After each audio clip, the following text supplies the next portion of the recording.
Hello and welcome! Hope the net finds everyone well.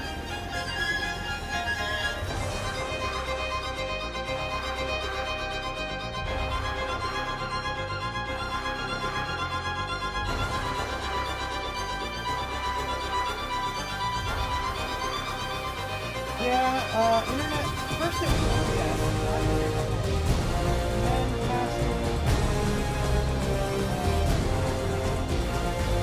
new site, what's it called? Yeah, let's try that. Hello? Let's try that again. Let's see if that's any better.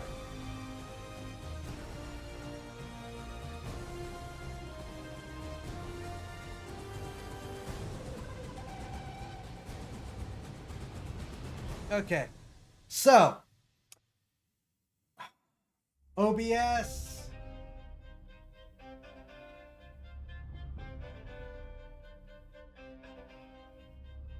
OBS is just not having it tonight.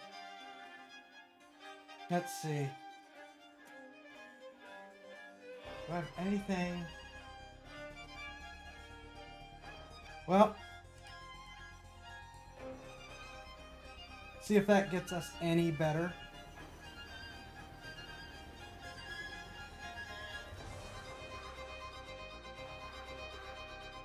This is why I multi-stream, because...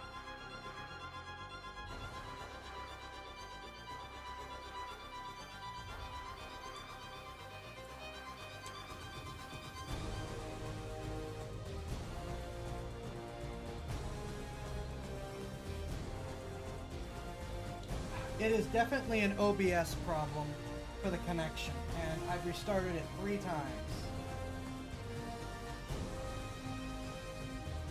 So there's not a lot I can do about it. If OBS continues to have a problem and not want to broadcast, we may have to quit for tonight. I'm hoping it will settle down.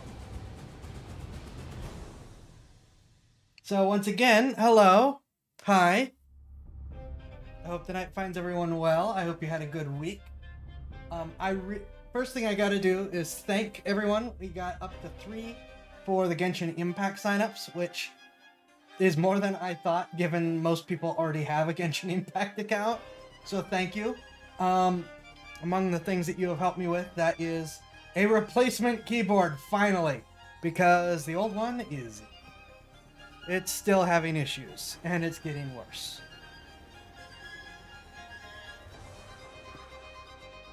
Hello? Yes?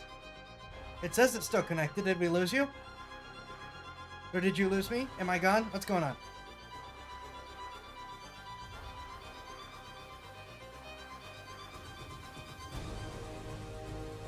Okay. Hello. Okay. So, I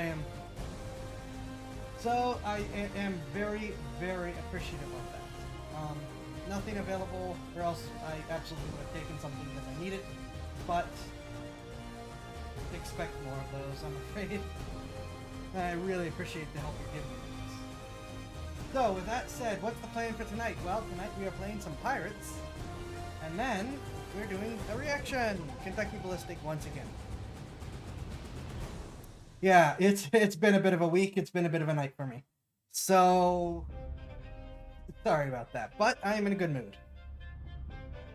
So, the question is, of course, what pirate game are we playing?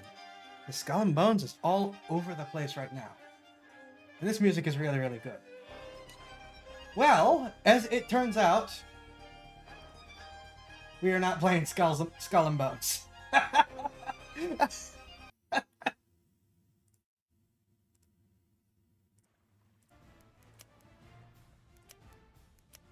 We are playing a game better than Skull and Bones.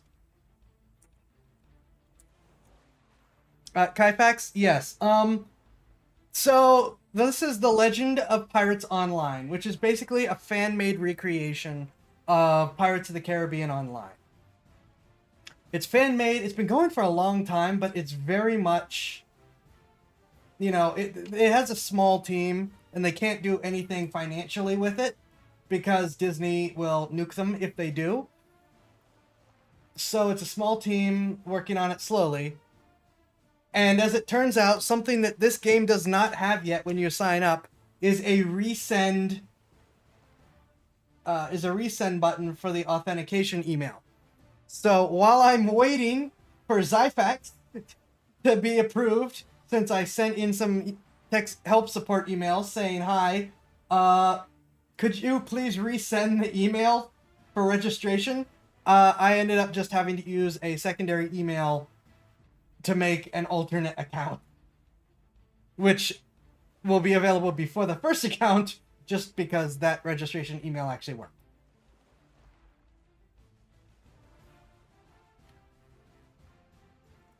Carfax isn't a bad twist on the name, though. I might do something with that.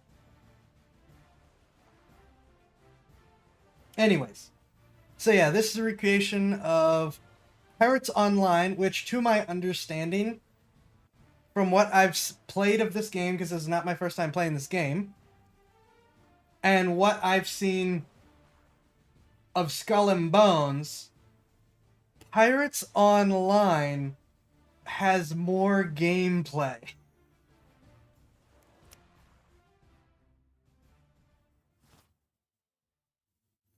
Isn't that a scary thought? A game that supposedly is a quadruple A game, quote unquote. Aren't you a sight?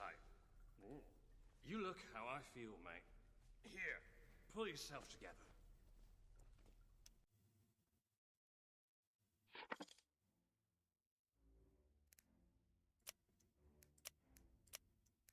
Quite the strapping fellow. It does. I was right, because it's been a while since I played this.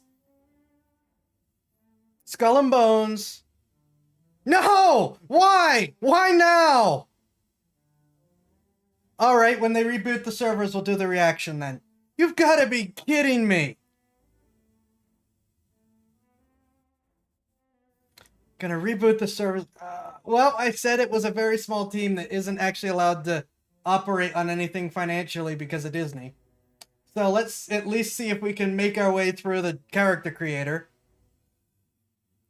So, Skull and Bones only has 4 options for body shape. That's between both, by the way. 4, period.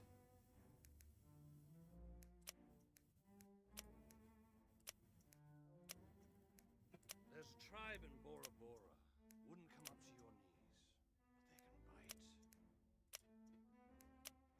They can bite. Which other ones are we gonna? It's an Ubisoft. Skull and Bones is Ubisoft, isn't it? Let me check. Make sure I'm blaming the right people.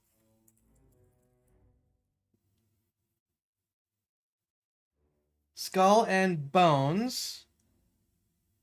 Oh, it's on Amazon Luna, so I could actually play it next time. Huh. Because I have Amazon Luna. It's an Ubisoft game. And they called it, and I quote, "We're gonna be tall." They called it a quadruple A game.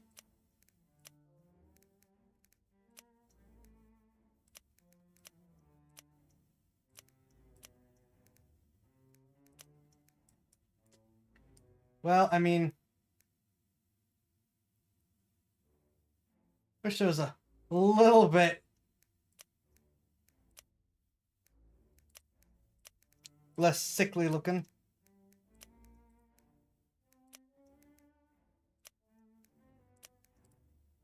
Oh, I guess that's close-ish. Quite full of themselves, aren't they? Very. And as Ubisoft game, you might think, oh, well, at the very least, maybe they're doing what everyone wanted and going with, like, Assassin's Creed.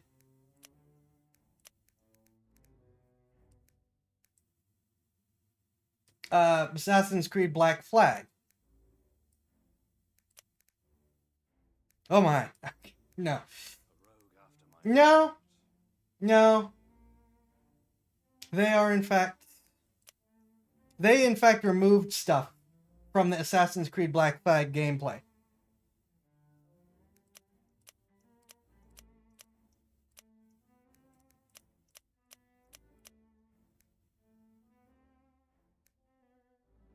I don't want to start messing with the eyes because they always look wrong.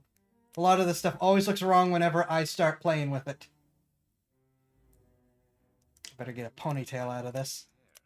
Is that your hair or a mop, mate? We don't need to look at it anymore. We have a ponytail.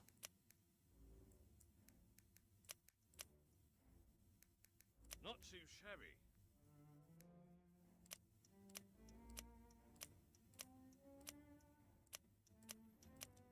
Pretty sure Skull and Bones...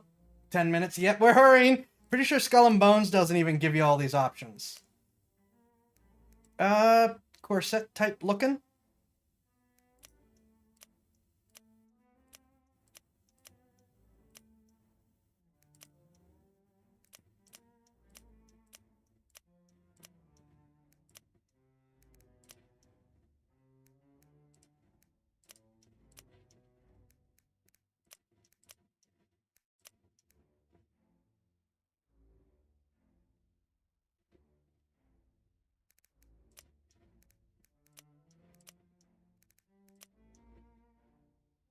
Shush, Frippy.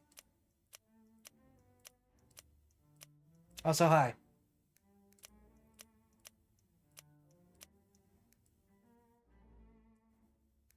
Okay, let's...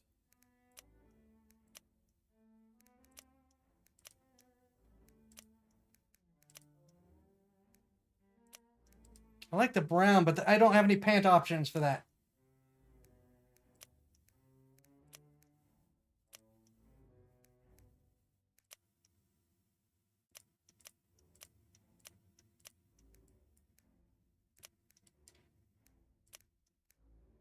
Choose your name. I doubt Zyfax is in here.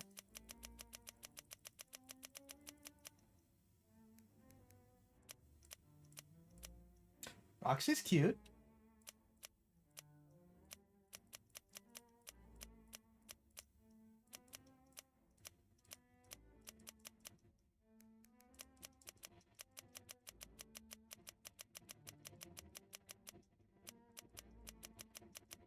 Interesting middle name options as we continue to try to... I wonder. Yep. Oh, right, duh. Ooh, Fairhawk is actually a good one. That was an accident. I was just checking to see what else is here. Didn't realize that was a two-part name. That is good. Roxy Fairhawk it is. All right. Truly. And now it's time to make our sortie. This is gonna cut off in half a second. Leave. Now. Works every time. That's not thunder, mate. If I were you, I'd fetch my personal effects and get out of range of those cannons.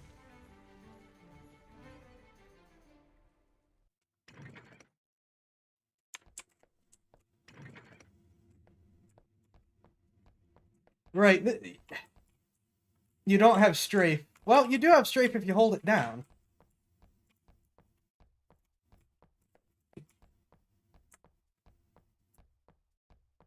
Can't remember if there's items to wipe while we're here.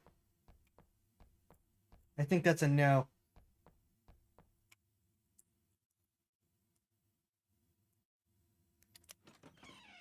We're gonna follow him into the tutorial, but we'll probably get kicked over to Point Royal when we come back from the servers anyways. Oh, okay. Very high mouse sensitivity.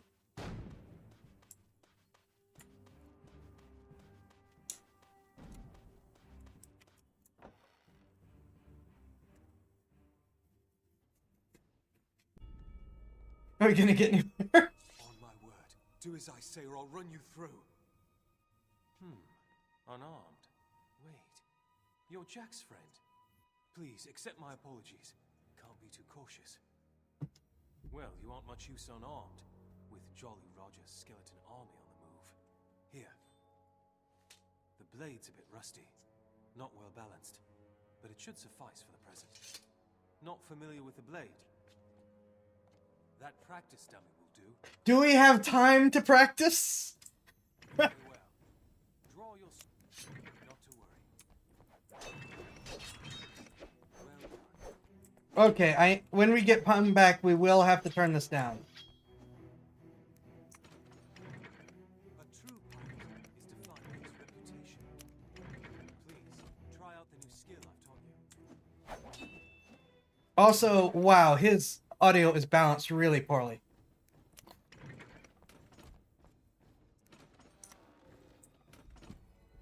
Keep the sword. You'll need it.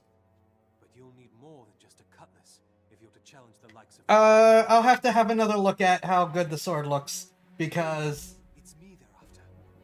Good luck. it'll be minutes before we get thrown out.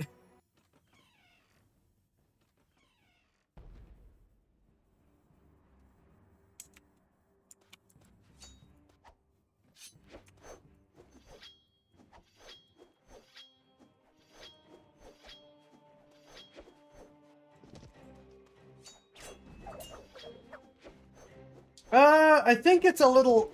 Okay, yeah, this is long for a cutlass. Cutlasses are actually really short. This is closer to saber size. Well, no, this is saber size.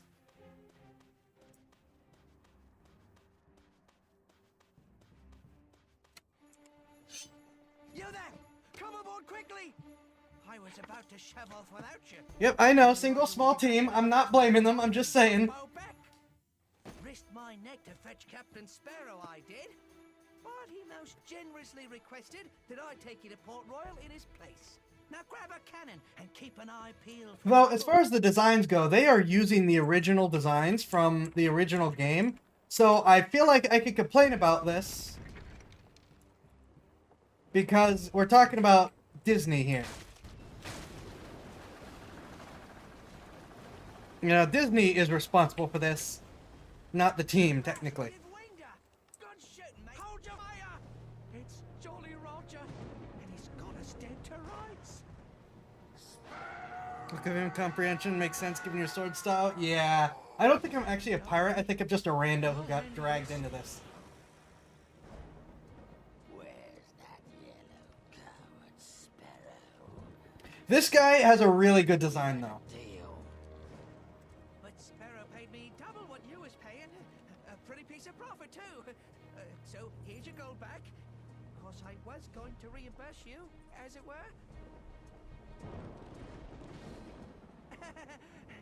Looks like the price of loyalty just went up, eh? What? Can't take a joke?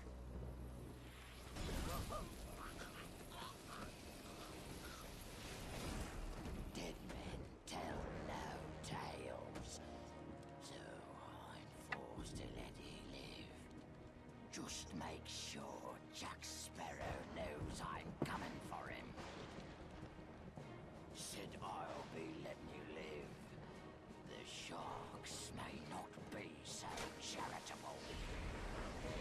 What are you waiting for? Seeker!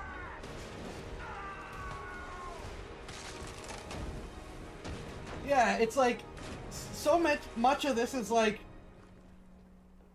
early 2000s, not the greatest amount of effort type stuff, and then some parts of this are like really well done. The voice acting, especially for him, what Jolly Roger I think his name was, is great. I love his design. Like that whole sink her now scene has actually stuck with me after all this.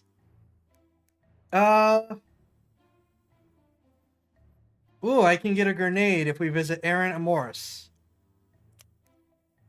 However, the game is gonna disappear on us in a second. Those playing cards are not historically accurate. Yeah.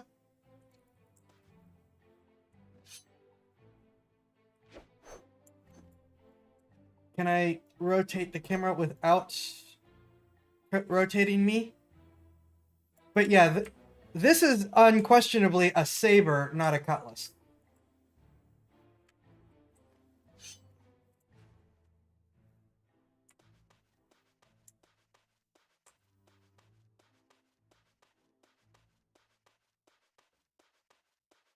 Nothing says love like explosions.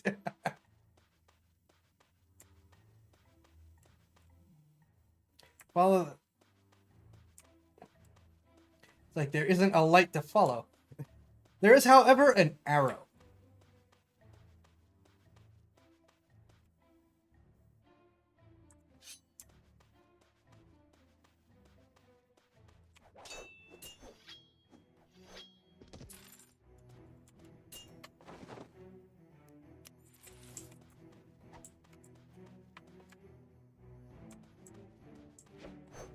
I'm gonna, yeah, unquestionably need to turn down the sensitivity when we're done with this. Or when we come back, excuse me.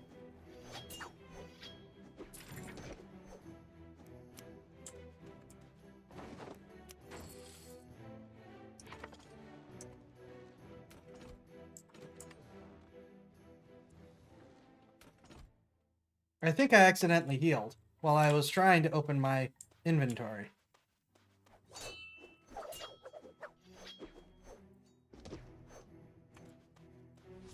One minute. Okay. I tried.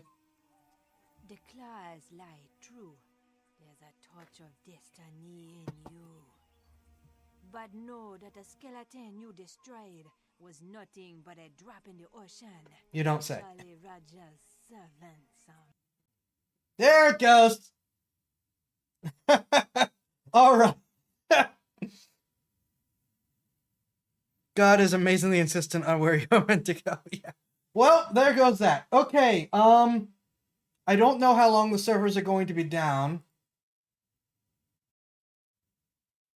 Let me see. Does the website say?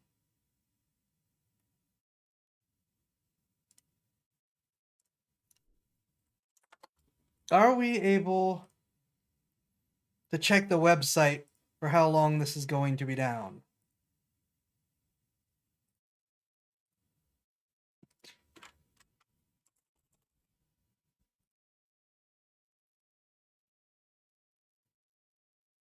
Also, I'm going to check the Amazon Luna thing real quick to see.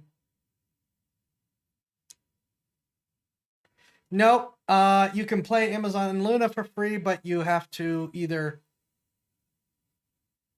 buy the game or have Ubisoft Plus, it looks like. I'm not giving that game any money.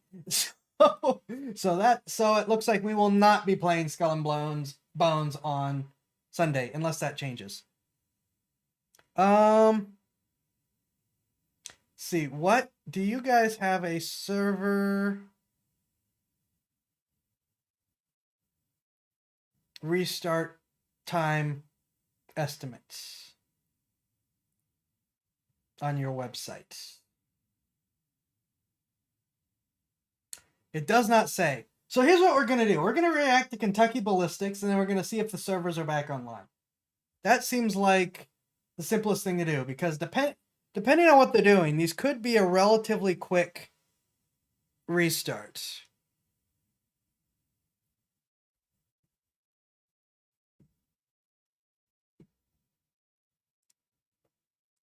It's entirely possible the restart will be done in the 20 minutes or so between.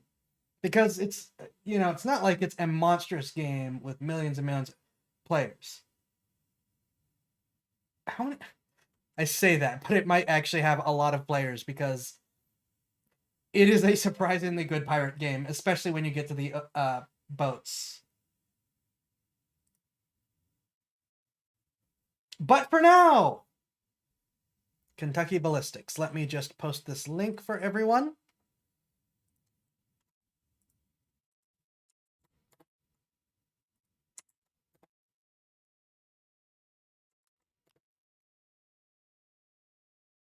Yeah, they're calling it a quadruple A game for Skull and Bones, and no, I'm sure it's not. Again, we didn't get to see it because of the servers going down, but Pirates Online has more gameplay and more gameplay loops than Skull and Bones. Anyways.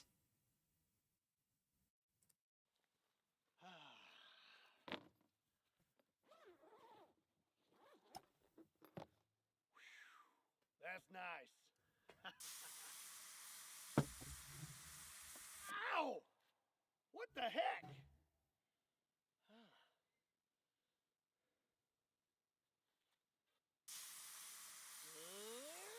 Ow! Dang it! I was just joking about What are this you, stuff. stupid? Listen to your neck. Shut up. What do you know? I was just joking about this stuff. Anyway.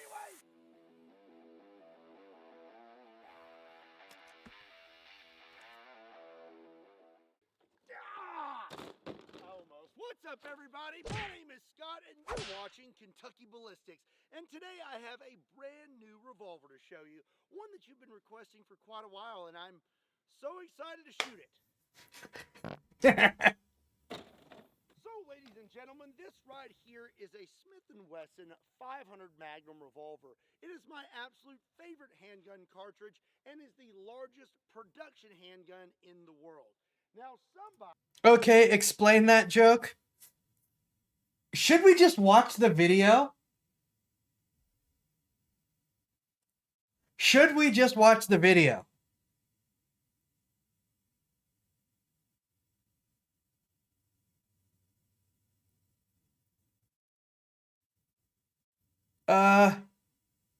Well, yeah, up to just explain.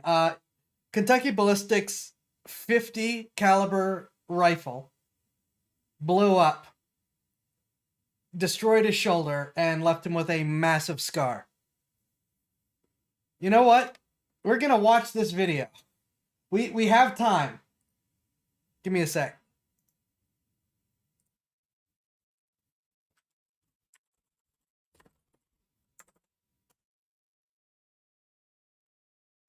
We definitely have time. So I was also thinking of pulling up the Skull and Bones review to watch after this. So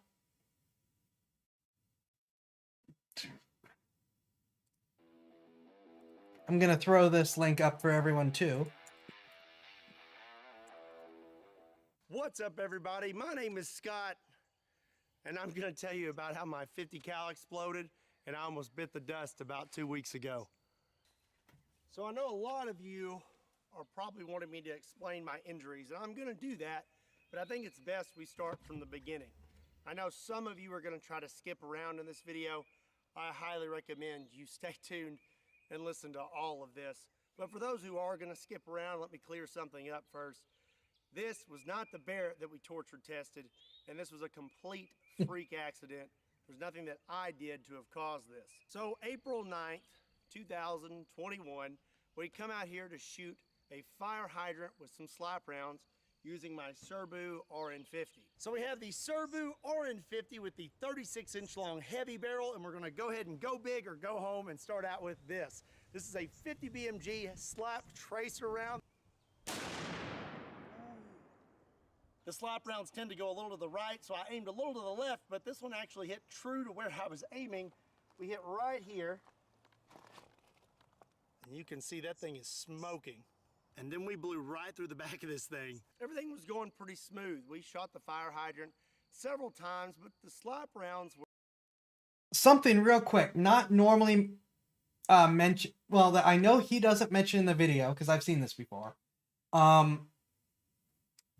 But that has been mentioned in some of the talks, which he did not know, because these are not very common rounds at all.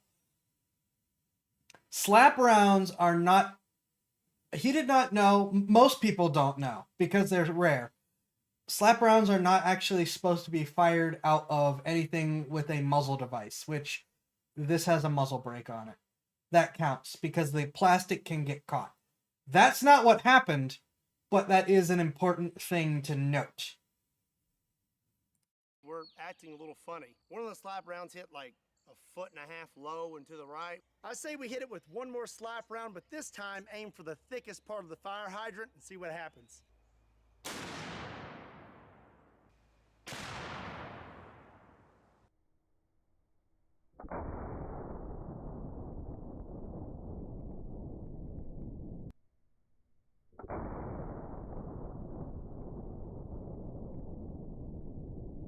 The gun was functioning normally, as it always has. I've been using this gun for a long time now, and I've never had any issues out of it. So before all this happened, we took one last shot, and it was actually really, really cool. The round was stuck out the back of the fire hydrant. This is a 50 BMG silver red tip armor-piercing incendiary tracer. So we went through the top of the fire hydrant. Look at that. Oh my gosh. It's just stuck out the back.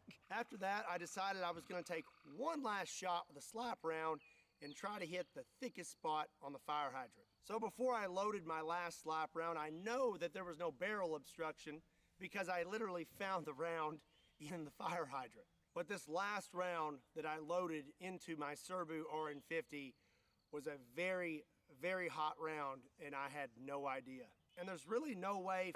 Hot meaning overloaded with, or not always overloaded, but just very heavily loaded for what it is. Also not mentioned in this video, since this is before they explored and found it out, it was actually sabotaged ammunition, which, again, you're not going to know. You can't tell just looking at the round. You have to assume the guy selling it to you is legitimate. Common theories around loaded with powder type, either pistol powder or some other too quickly burning powder. Yep. either way, sabotage, incorrectly manufactured, intentionally or otherwise.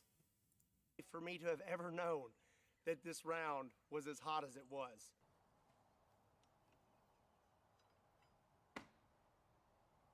So here you can see me taking the last shell casing out, and now I'm loading in the slap round. Yeah, at least in the circles I run, even if it's unintentionally loaded incorrectly, rounds that are improperly made like that are still referred to as sabotage. Which actual sabotaged rounds where they get the name comes from forces that that whenever they abandon an area or have to pull back will leave ammunition on the ground that is intentionally incorrect, hoping it will destroy enemy forces' weapons when they come to take it. Sometimes the sabotaged ammo is picked up by scavengers who sell it first. But yeah, generally in the circles that I'm around in, sabotage is just any of that kind of ammo, even when it's just some idiot making it wrong. But given that this is a military armor piercing round, it probably was intentionally sabotaged and ended up in his hands instead of whoever military that they wanted it to end up with.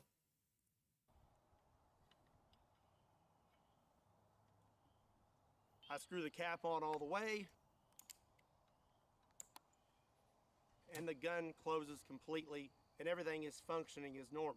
And one thing is something someone may mention is maybe I didn't screw the cap on all the way. Well, you can clearly see the cap is screwed on all the way, and this gun actually will not close if the cap is not screwed on all the way. So everything was functioning good on the gun. What I didn't know was the slap round that I put inside it was extra hot, and I had no idea. And there's really no way for me to have ever known. These rounds are extremely rare, and they're very old. They're like $100 a piece. These aren't manufactured anymore, and really there's no way you can really know what's happened to them over time as they've passed hand to hand. I was under the impression that these were genuine military surplus rounds and hadn't been tampered with. So now I'm gonna actually show you what happened. It's not graphic. All the graphic stuff happened after the fact, and I'm gonna tell you all about that, but I am gonna show you what happened Brace. so you Brace. can see what happened to me that day.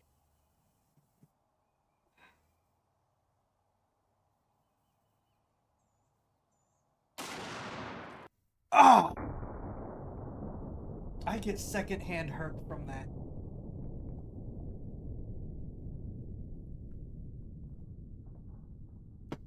So when I pulled the trigger, the gun exploded almost immediately. So the first thing that went was this cap.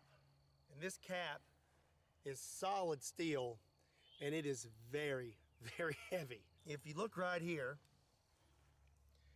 the threads are sheared off of this gun completely. I spoke with Mark Serbu, and he said that normal pressures are 55,000 PSI. And for those threads to have sheared off and this cap to have just blown off like that, we're looking at over 85,000 PSI. So the cap blows off. It's kind of hard to put these on because of my little nose brace. I'll explain. But Oh yeah, that is one thing that I really like about him and a lot of other of these gun tubers, and yeah, that he's got to be glad too, is they wear the glasses, they wear the hearing protection, because of this. If anyone wondered what the safety gear was for, this is why. I have been close to some very close calls, personally. Nothing like that, but very close. And yeah. Safety glasses are on. And this cap, you can see this little crescent here. This cap hit me right there. I'm not really sure which way, probably more like this. but it struck me in the face. When this cap hit me in the face, it broke my orbital bone in 3 spots, here, here, and here. It also broke my nose, and that's why I have this on. I've had to have facial surgery to repair all this. Here's the really bad part though. On this lower, normally there's these 2 ears that stick up right here. And this is what prevents you from closing the gun when the cap's not on all the way. If the cap is on all the way, it will fit perfectly right here with those ears pushed up against it. When the cap blew off the gun, it came straight back, shearing those ears off the lower. One of these is still at the hospital, and this is the one we found. This one zipped right past my head, went inside my hat, blew a hole through it, and took it off my head what appears 7 to 8 feet. Now the other one is what almost ended me. The other ear hit me right here in the throat. It proceeded to lacerate my jugular vein and then punctured a hole in my right lung. As for my hand, my best guess is this is what did it. In the video, you can see that the stock almost disappears instantly. I believe it came in a downward motion and hit my finger. You have your natural bend in your index finger. Well, this bone right here looked like a V. So my finger looked like a big W. So back to the lacerated jugular. I've now been hit in the throat, and I'm not really sure what happened because when this cap hit me in the face, I went blind in my right eye instantly. I have vision coming back now, and they say my eye should make a full recovery.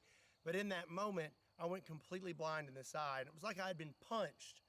And I went backwards, and I landed on all 4s. A lot of you wonder who is behind the camera in my videos. This is my dad. His name is also Scott. If he had not been out here with me, that would have been it for me. He come running up and he let me know of my injuries because I was still in a daze. I've just been punched in the face by a big metal cap. And he let me know real quick that there was a hole in my neck and I was losing a lot of blood really fast. My dad shoved his thumb into my neck and said, "Put your thumb there." Now that I'm aware of what's going on, I took my left thumb, I took my shirt, wrapped it in my shirt, and I shoved it as far into my neck as possible. I was not aware that my jugular was lacerated, but I did know this is really bad. I have a law enforcement background, and I've been trained in injuries and wounds and gunshots and things like that.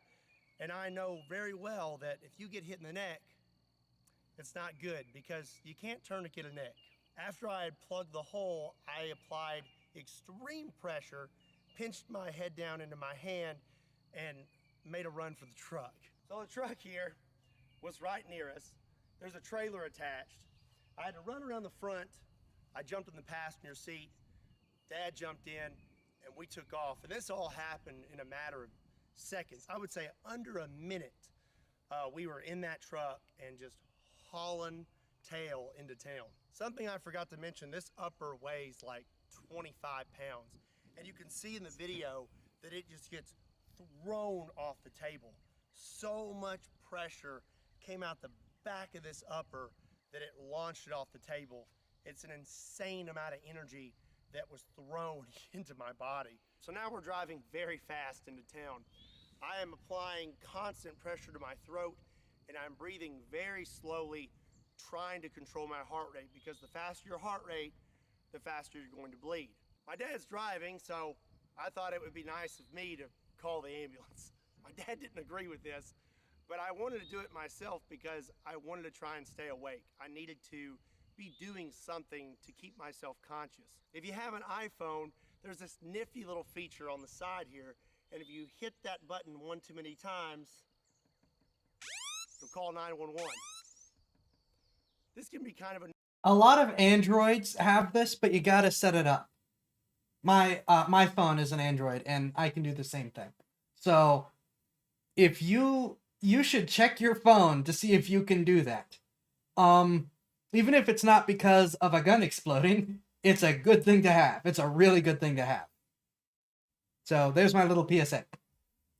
Annoying when you're trying to shut off your alarm in the morning, but when there's a lot of bodily fluids on your phone and you can't open it, it comes in really handy. I got on the phone with 911 and I let them know what had happened and that we were coming into town and they were going to send an ambulance to meet us halfway. There were several times where I thought I was going to pass out. And I knew if I passed out that that was going to be it, because my dad's driving. If I pass out, who's going to keep applying pressure to my neck to keep me from bleeding out? Times like this, you really need something to focus on, and I focused on my kids. I had their faces in my brain, and I just focused on them, and I fought as hard as I could. I stayed conscious the entire time. We met the ambulance halfway. They got me loaded up, and we took off towards the hospital. And like I said, I know that I was in a bad spot, and I don't know if you know this, but if your jugular is completely severed, you have 30 seconds. I knew that being hit in the throat, I may not have much time, but the closer we got to the hospital, the more my confidence built, and I thought, hey, maybe I'm gonna be all right. When I was in the ambulance, I asked them to cut my shirt off because I was having trouble breathing, and I thought maybe I'd been hit in the chest as well. They cut my shirt off. There wasn't anything there, but when I got to the hospital, they x-rayed me, and they said my right lung had collapsed because it had filled with blood, and that was from this little guy here puncturing my lung as well. So from there, they had to intubate me while I was wide awake, and 30 seconds at most. At most. Yeah. tell you, that is not fun. Take this long metal rod with a point on it, and they stick it through your rib cage, and it wasn't fun. After that, I was feeling a little better. I could breathe a little better. And then they wanted me to take my thumb out of my neck, and I was like, we're not taking my thumb out of my neck. You just wrap it up with some tape and stay there. But they told me I had to take my thumb out of my neck. So they had a bunch of gauze and packing, and as soon as I pulled it out, they packed my throat. When I pulled my thumb out, that's when I saw my finger, and they said that I audibly said, oh, that's not good, because my finger looked like a big W. They informed me after that they were going to have to life flight me to Vanderbilt Hospital in Nashville, Tennessee. Very, very good hospital with very, very good doctors. Obviously, I'm here making this video. Big shout out to Vanderbilt Hospital. You guys are the best. So now they're about to knock me out, and at this moment I realized that this may be the last time that I see my wife or see my dad, because once they knock you out, you know, that's it. Either they're gonna fix you or you're not waking up. My wife had arrived. I called her in there, I held her hand, and we had words, and then I called my dad in to pray. And after that, I remember waking up in Vanderbilt Hospital, hooked up to every machine possible. I'm gonna throw some pictures in here. So they did a number on me. So you can see this cut here, and this actually goes all the way down to right here. To repair my jugular and my lung, they had to open up my chest completely. They cut me completely open, just like open heart surgery. They told me a guy my size should hold 6 to 8 units of blood, and total, from all the blood I lost from the initial injury and the surgeries, they had to give me 5 units. There was also a there was also a chance that I could have had a stroke. To repair your jugular vein, they have to pinch it off. Well, your jugular vein supplies the oxygenated blood to your brain. So they can only pinch it off for so long. They pinch it off, they repair it, then after that, when they open it back up, all that blood rushes into your brain, and there's a chance you could have a stroke. Praise God, I did not have a stroke as well. As for my hand and my face, they had to do surgery on that as well. I have pins in my finger to hold it in place. And like I said, they had to repair my orbital bone in 3 spots. As you can see, they cut me here and right here. And they also cut inside my mouth, all the way back here to the front, to be able to get to all of those spots. So I had a breathing tube in, but I still wanted to talk. I wanted to know what had happened to me and what was going to happen. Well, my nurse, Cody, shout out to that guy, best nurse ever, brought me a dry erase board so that I could write and ask questions. I wanted to talk to my wife. Well, he would call her for me, and then I would write out what I wanted to say, and he would say it over the phone for me, and then I could sit there and talk to my wife. Also, I really wanted a Mellow Yellow. I was craving it so bad. When I was finally unhooked from everything, I remember sitting in my room, and he peeked his head in. He was like, "Can you eat and drink now?" And I said, "Yeah." And he handed me a Mellow Yellow.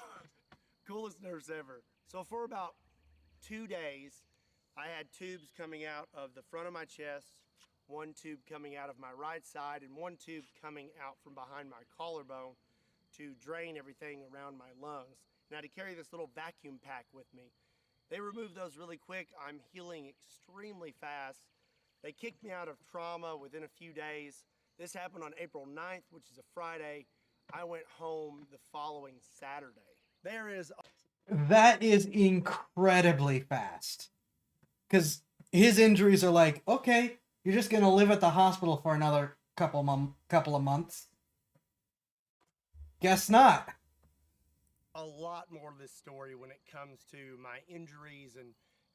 Oh yeah, Mellow Yellow should have absolutely sponsored him. Absolutely. everything that I had to do to overcome them. Long story short, I shouldn't be standing here. I should be 6 foot under, and if it wasn't for God, I wouldn't be talking to you right now. So I know there's one big question that you're all wondering. What's gonna happen to Kentucky Ballistics, and am I gonna keep making videos? And the answer to that is absolutely. I'm not gonna quit doing what I love because of a freak accident.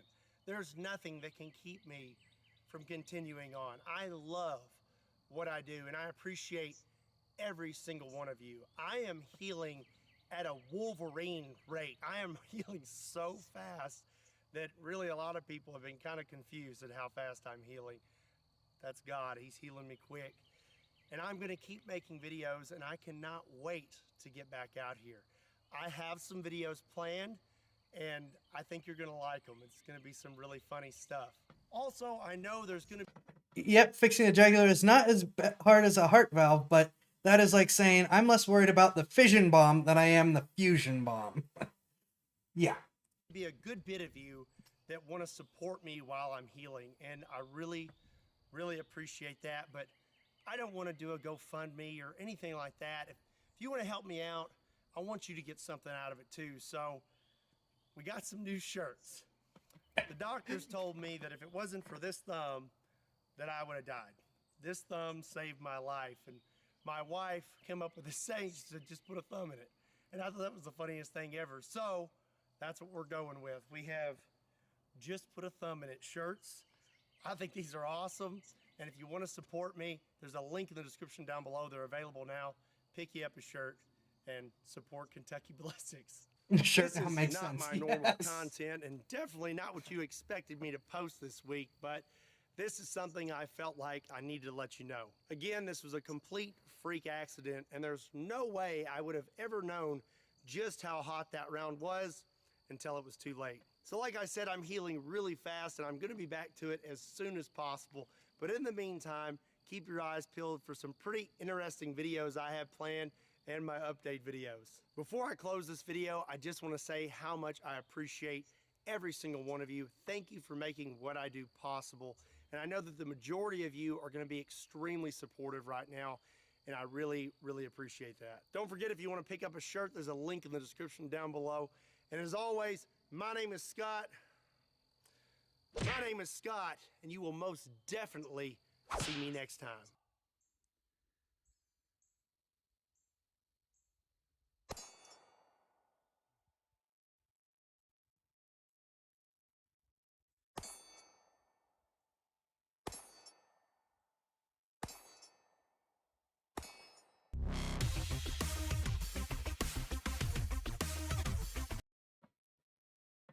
Yep, he makes a lot of the thumb jokes. He makes a lot of the scar jokes. He makes a lot of the shoulder jokes, which all come from this, obviously now, come from this video. So we're going to go back to the other one, and now you're going to get some of the... I haven't seen it, but I know what jokes he's made in the past, and of course we saw he immediately made a shoulder joke. So now you have the context whenever he makes this stuff and has these slogans and things, it's because he nearly died. Also, you can see how he looks in this.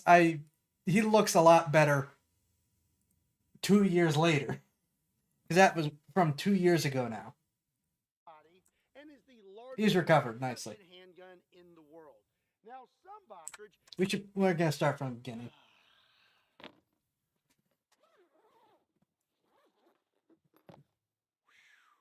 That's nice. Ow! What the heck?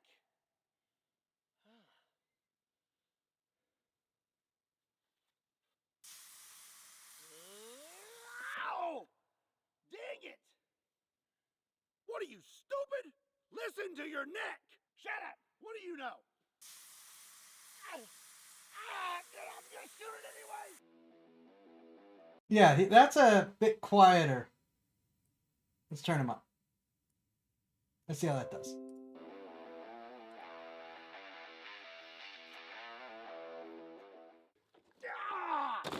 Almost. What's up, everybody? My name is Scott, and you're watching Kentucky Ballistics. And today I have a brand new revolver to show you, one that you've been requesting for quite a while, and I'm so excited to shoot it.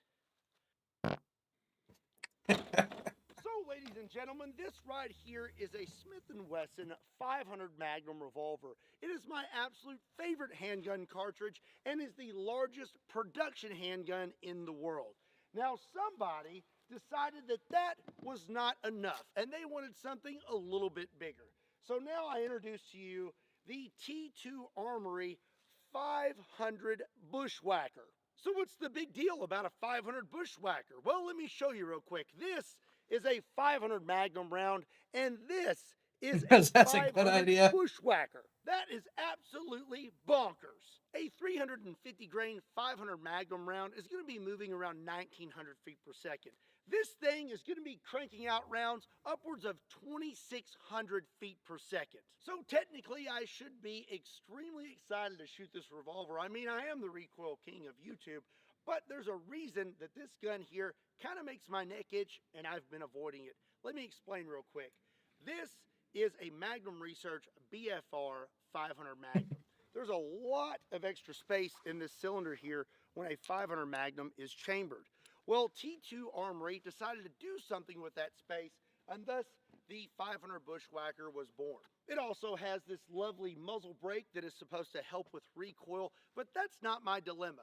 My dilemma is I cannot seem to find any pressure testing on the 500 Bushwhacker on the internet. And we now know exactly why he is very nervous about the pressure testing. Because it's also designed to fire. It is the BFR fires rifle rounds as standard. Yeah, not pressure test. Yeah. And as we know from his shotgun video, sometimes he finds out stuff breaks in the middle of the video. Heck, that's technically what happened with the 50 cal. Just obviously, it didn't go. We saw what happened. I know that the BFR is rated for 500 Magnum pressures, but will it hold up to 500 Bushwhacker pressures over time? So that is why I have been avoiding this revolver, but you all keep requesting it. So today, I'm going to meet you in the middle. We are going to shoot the 500 Bushwhacker today, but we're going to take some safety precautions. Actually, quite a few safety precautions. Not looking for a When Guns Go Boom episode featuring Scott again. So, I have some gloves. I have cut-resistant sleeves. I have on level 3A body armor.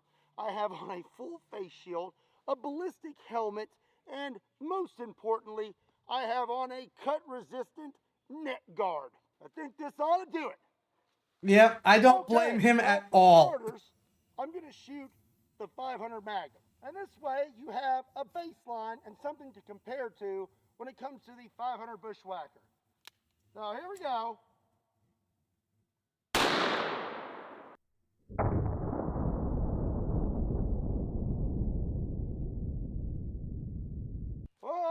dokie, here we go. 500 Bushwhacker. I have not shot this before. This is going to be my first time.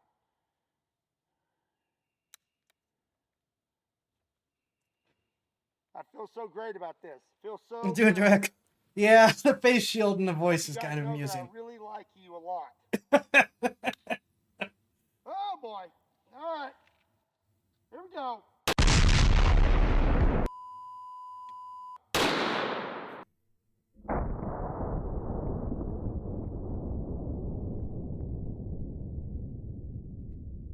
All right, that was not so bad. I was expecting it to be a lot worse. So next, this is the biggest round that I have today. This is a 400 grain hard cast, 500 Bushwhacker, and this should be moving around 20. Did the ejection rod bounce? Oh my gosh. BFRs are so overbuilt that unlike a certain shotgun, things don't bounce with them. If the injection rod is bouncing, oh boy! I didn't see that. Oh my gosh, it is flexing. Or That bouncing. was not so bad. I was expecting it to be a lot worse. So next, this is the biggest round that I have today. This is a 400 grain hard cast, 500 Bushwhacker, and this should be moving around 2,300 feet per second.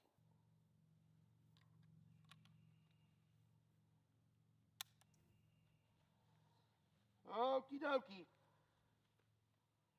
Get a good grip on her. Ride the lightning. Here we go.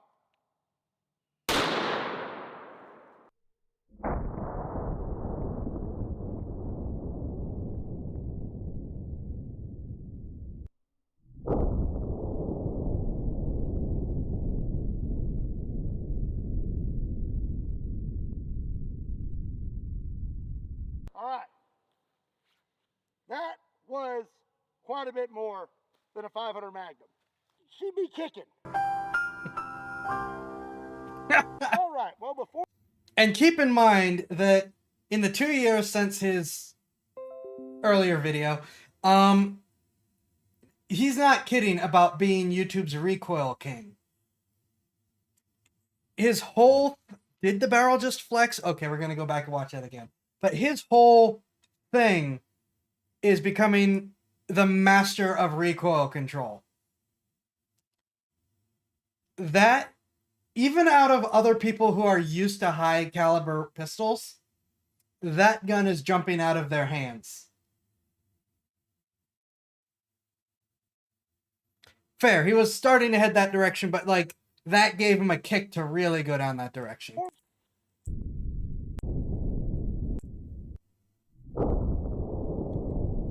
It did flex. Oh.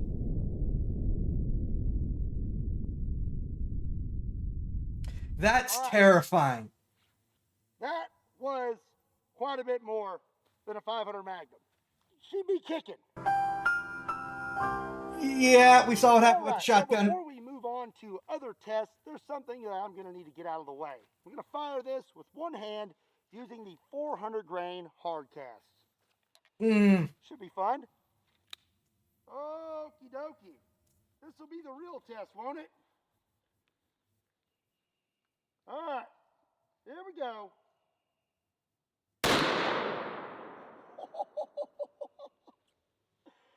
All right. That's pretty cool.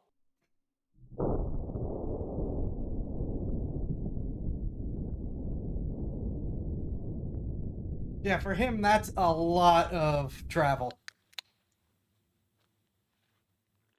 That's an enormous amount of travel. I feel really cool dressed like this. I feel so tactical. I see why Garand Thumb dresses like this all the time. Like, I could get used to it. Okay, now it's time for some science. I have a magical device called a chronograph. This I think that's number 12. He's destroyed so many of these. will measure the speed of our bullets and will also warm up my microwave dinners. And then I have a 16-inch block of 10% Clear Ballistics. You'll actually have 2 of these, and these are made by Clear Ballistics. All right, 275 grain Barnes Hollow Point out of the 500 Bushwhacker. Let's see if we can get a reading. Let's see if he hits it again. Nope. 2,410 feet per second.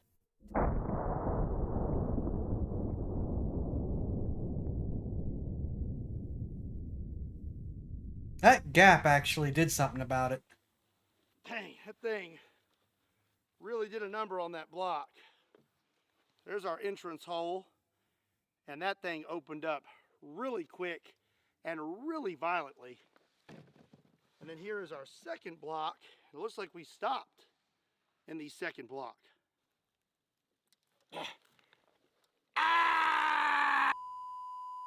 That There takes it a is. decent amount of strength.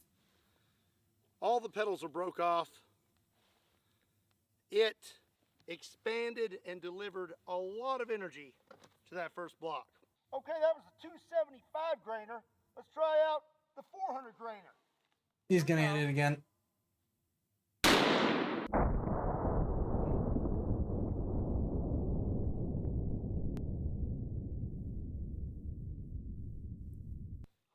Okay, well, I guess our results are going to be inconclusive.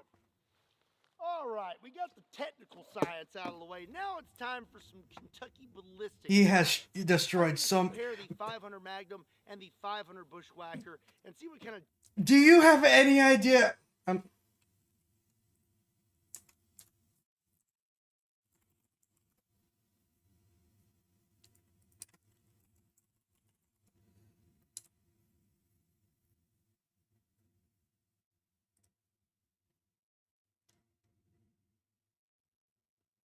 Okay. So it's $100 unit, $1,200, $1,300 in chronographs destroyed, something like that.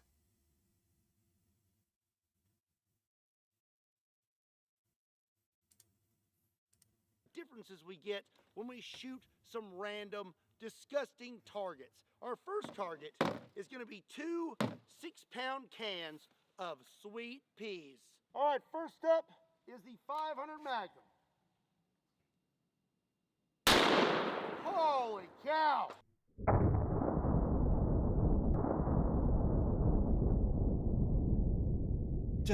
That just rocketed away. Oh my gosh! Oh! When rifles hit those things, they don't react that violently. That is a lot of pee. There's pee on everything. I got pee on the slow-mo camera. I got pee on the power box. I got pee on my phone. Now we're gonna shoot 2 gallons of Elmer's glue.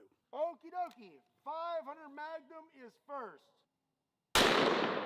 Whoa.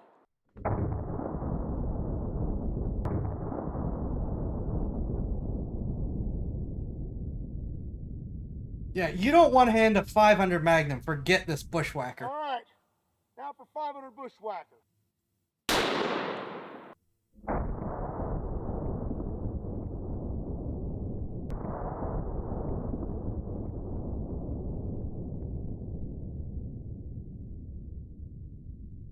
It looks like Portal. Portal 2, to All be right. specific. The glue was pretty eventful, but I think we're going to get better results out of canned goods. So again, I have a 6-pound can, but this is full of chocolate pudding. Oh!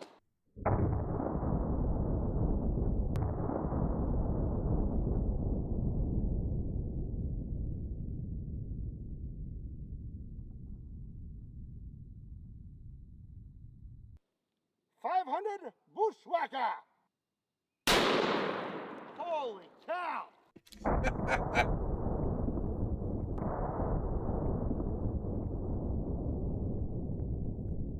Yep. This thing is also quite a bit louder, I have to say. Up next, we got some eggplant. Some of that is caliber being crazy. Some of it is that why? Some of that is that massive muzzle brake. Because those make the gun louder. Much louder. Because nobody likes eggplant.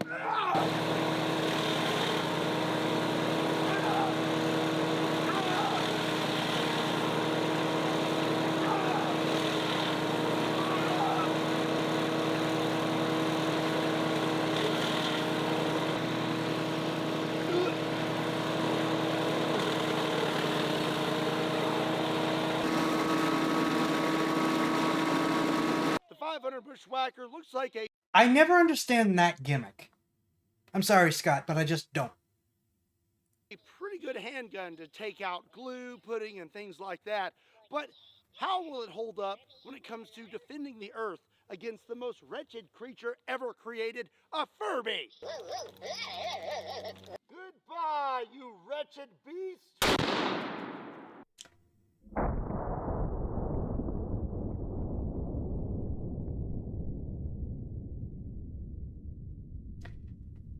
Ooh! Ooh! Oh my gosh! Look at that muzzle blast! It blew its fur off! All right, up next, I have 2 6-pound cans of cheese. And someone always has I do not something to say in understand the comment Furbies. section about what I do I like small fluffy things, but not Furbies. with my cheese. Well, you know what? It's none of your business because you know what kind of cheese this is? Oh!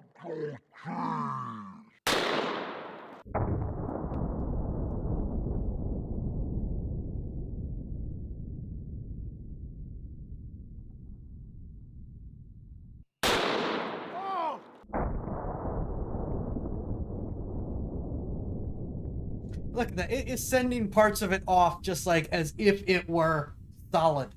It's going so fast. Oh, oh, be strong, little table. In fact, Furby shut its eyes and it was shot. Oy. Well, now I have 5-gallon water jugs, and I'm going to shoot each one with the 500 Bushwhacker. And my bet is that that table doesn't make it past the second shot. Second shot? Go for the middle. What about the first shot? Okay. Okay, it didn't fall over yet. There it goes. It fell over.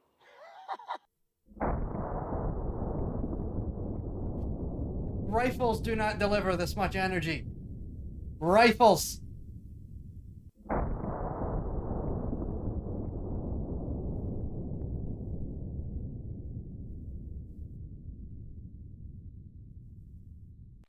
Had to reset the slow-mo camera. Holy cow! We got 2 more. Oh, last one. It's just falling in chunks. Water falling in chunks. Think about that.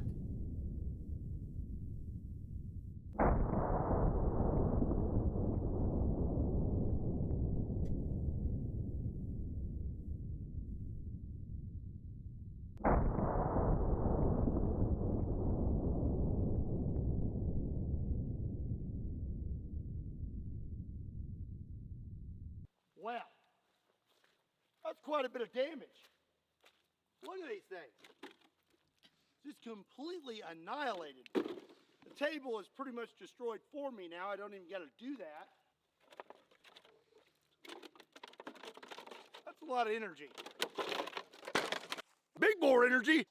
Well, that's going to be it for the 500 Bushwhacker. What do I think about it? I think it's actually pretty cool, and it has a lot of power, which I absolutely love in a handgun because I'm an absolute recoil junkie. And when it comes to recoil, it is not for the lighthearted and definitely not for an inexperienced shooter. Oh, yeah. My only issue with the 500 Bushwhacker is the pressure testing. Will it last 100 rounds? Could be. 500 rounds? I can see that happening. Yes. 1,000 rounds? That's a realistic timeline. Yes. All right, I really want you to think about this one. 2,000 rounds. I can see that as a very real possibility. We may never know, but I do know this. I think this thing is pretty awesome, but it would be a lot more awesome if I could find some pressure testing data out there so I didn't have to dress like this the whole time. What did you think about the 500 Bushwhacker? Let me know in the comment section down below. Yeah, well, I mean, Well, I hope you enjoyed today's video. If you did, be sure and give it a like. And if you're not subscribed to Kentucky Ballistics, make sure you hit that subscribe button. Also, be sure to check me out on Kentucky Customs, Kentucky Ballistics Shorts, Kentucky Ballistics Breakdowns, Patreon, Facebook, Instagram, and Twitter. Links to all those can be found in the description down below, along with a link to KentuckyBallistics.com, just in case you want to pick up a shirt. And as always, my name is Scott. Thank you so much for watching Kentucky Ballistics, and I'll see you next time. why does he have a... Why does he have a mace now? Yes, I see it. And, I mean, technically he could help with the pressure testing.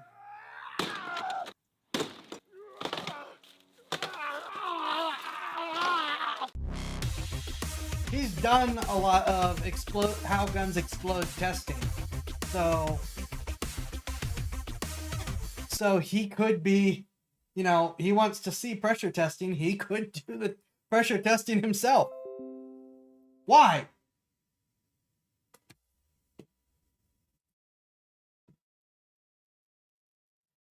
All right. I'm going to check something before we get going.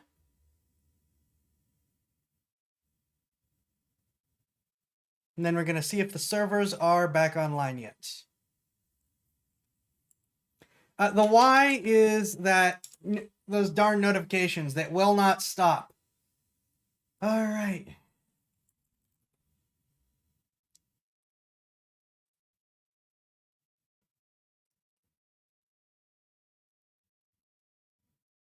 I'm checking Skull and Bones on Luna.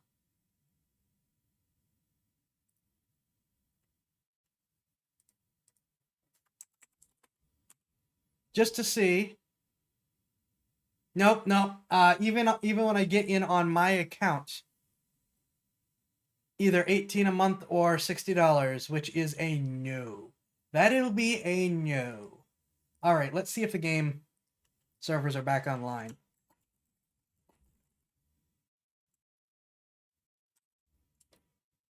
Nope. If you type it the right way, that helps.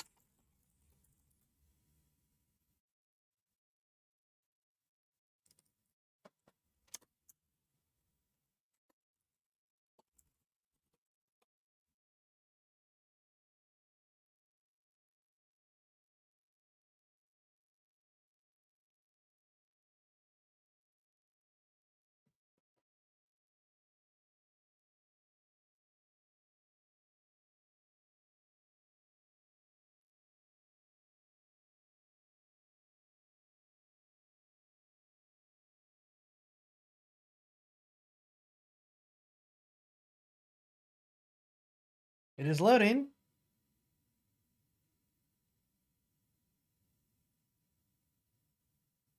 It is connecting.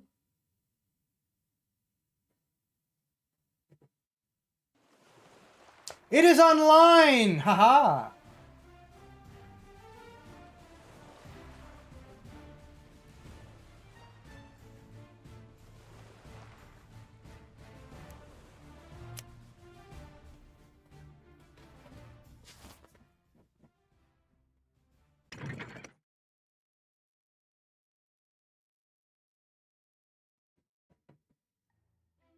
Well,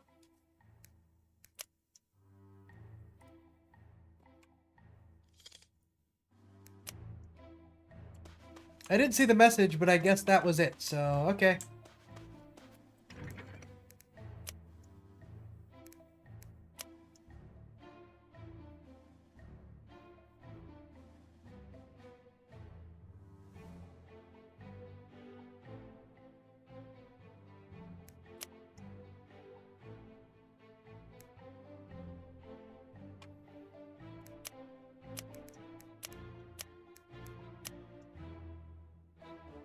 Oh boy.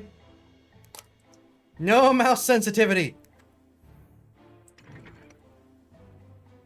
Wait, I leveled up. Why am I back to level 1?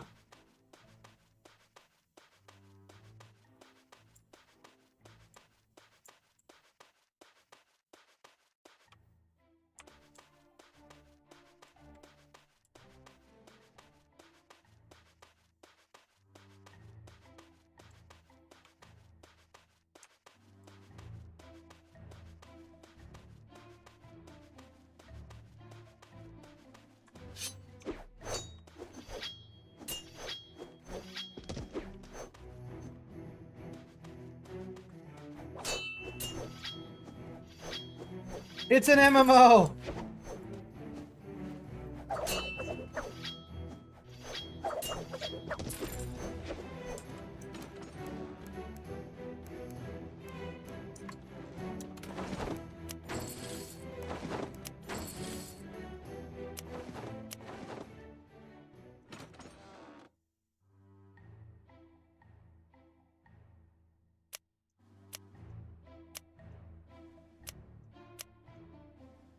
Too low level. Okay.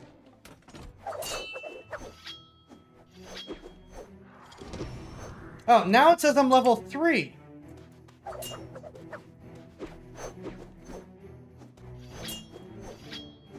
think the data last saved was somewhat before the server actually cut out. I don't know anymore. Oh, maybe I was looking at my notoriety instead of my level. That might be the issue. That seems like it could be a reasonable issue.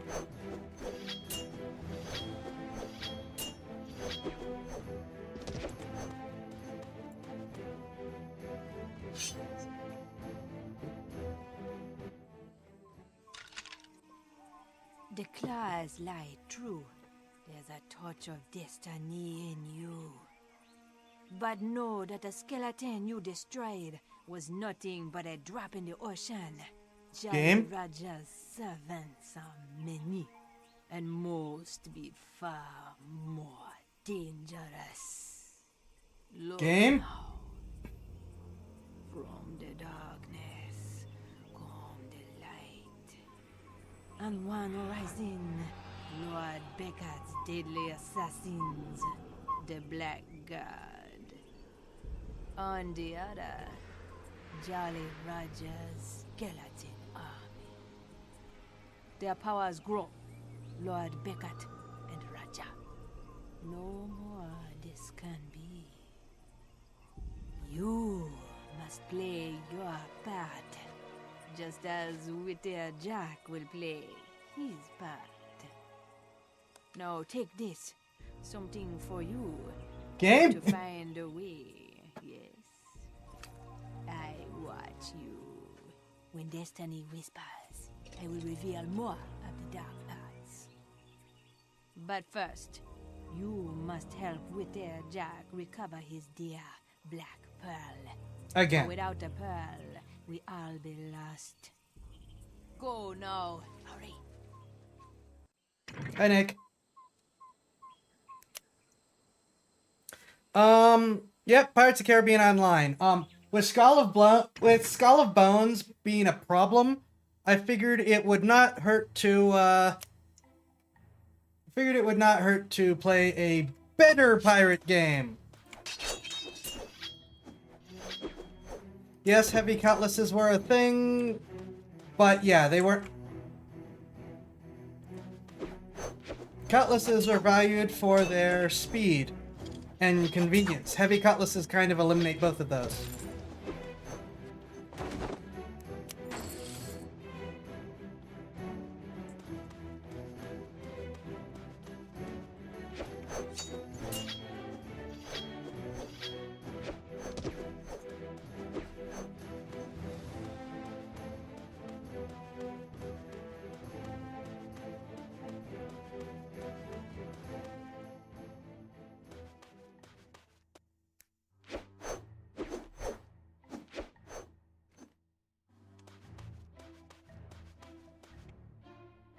It will not hurt to mock them is the term for.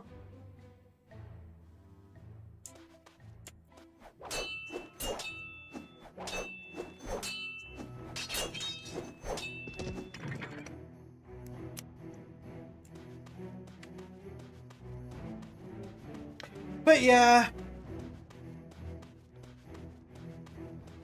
They're playing a better pirate game than Skull and Bones. I'm gonna... Honestly, after we come back from break... Okay. After we come back from break, I could very well just find the one thing on Skull and Bones and its problems. Just for a comparison.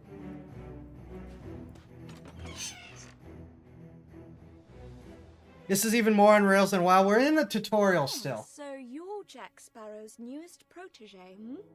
Well, I'm afraid dear Jack is in more trouble than he realizes. Lord Beckett has recruited an army of assassins, and there's no parley with Jolly Roger. Jack needs our help if he's to take back the Pearl. The Navy has it heavily guarded. What's this? Release orders for the Pearl? I can see why Jack has taken a liking to you. But these will do you no good without my father's seal. Here. Now, if the Navy catches you with these orders, there'll be no trial. You must leave Port Royal immediately. You'll be much safer if you make for Tortuga. Oh. Find Compare Jack, he'll know what to do. I'd go with you myself, but I'm awaiting my father's return, and he's long overdue. I'll arrange a boat for you. Good luck. Okay, I have actually not played WoW, so I don't know how on rails its tutorial is or isn't, so... Okay.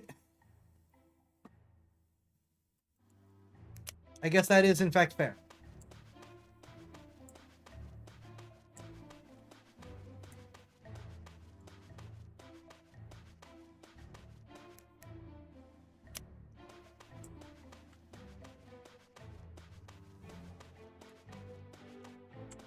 I think I'm going this way.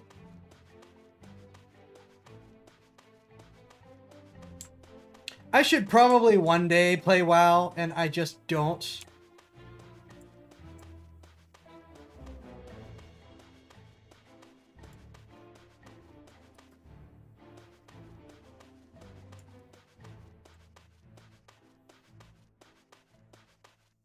I think this was released after the first Pirates movie, and then just kept having content added to it before Disney shut it down. And now we have, you know, this team that decided, nope, the game was too fun, we're saving it. And they have continued to add stuff.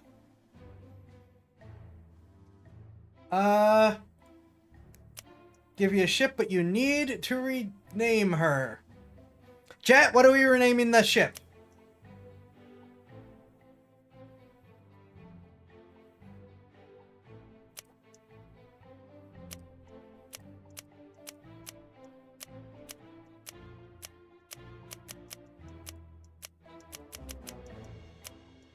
Ooh, all. What's funny?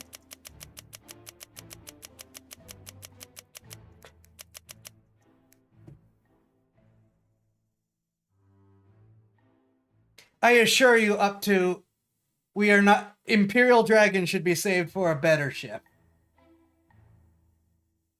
No, it would be a nice shout out to my original incarnation. I'm thinking this is a pretty good name. Old Dancer?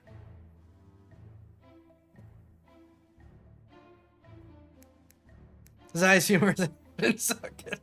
Yeah.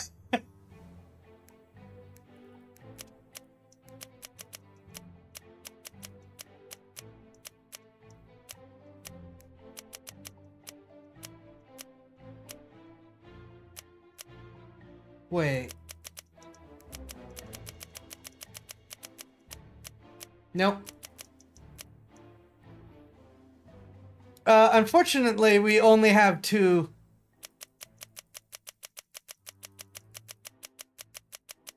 Unfortunately, we only have two words. We can't do multiple ones. Yeah, I think when I come back from the midstream break, I probably will. Nope. Nope, don't have it.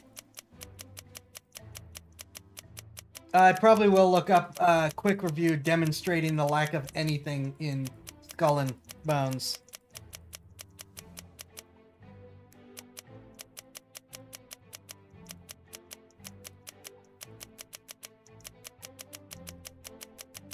I'm really...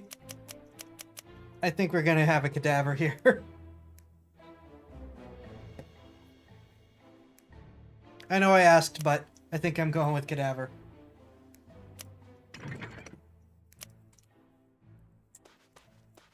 Now for the best part of this game.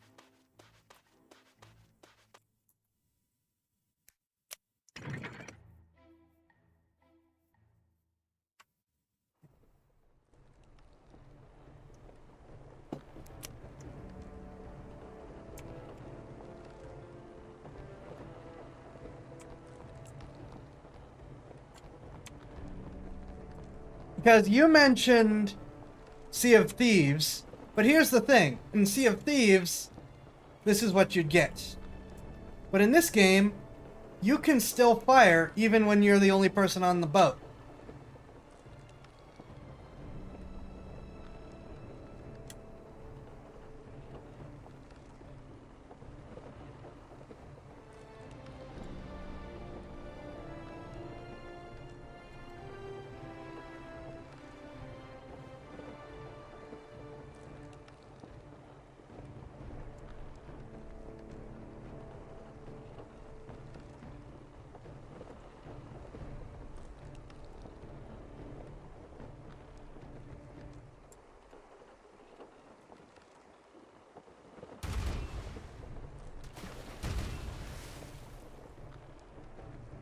I am scooting a little too close to shore. That is the thing, though, that it does have instances of stuff instead of all being one big map.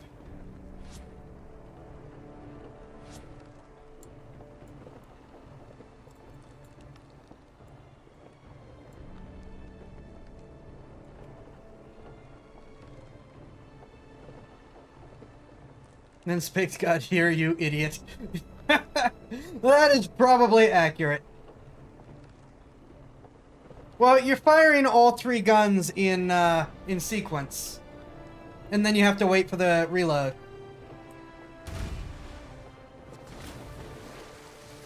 So they're pretty slow. The two crude cannons, at least on this tiny one, you can get more with bigger boats, do fire faster, which I think is a nice compensation. And of course, more accurately, these just blast away at whatever's beside you.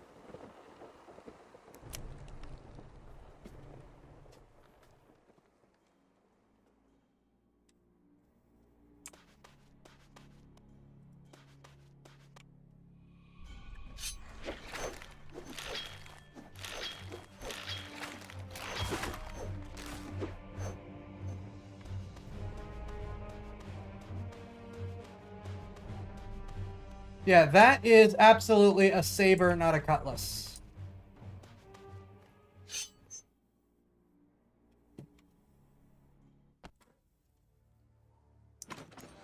Oh, I can use the heavy cutlass now. Which does actually visually change it a little bit. Sweet. And it has a wider blade like a heavy cutlass should. This here's a dark place. You need more than that cutlass if you want to get out of here with your skin. Here, take this. Now, take aim at the cursed Simeon over there. Prove your mettle with the hand cannon.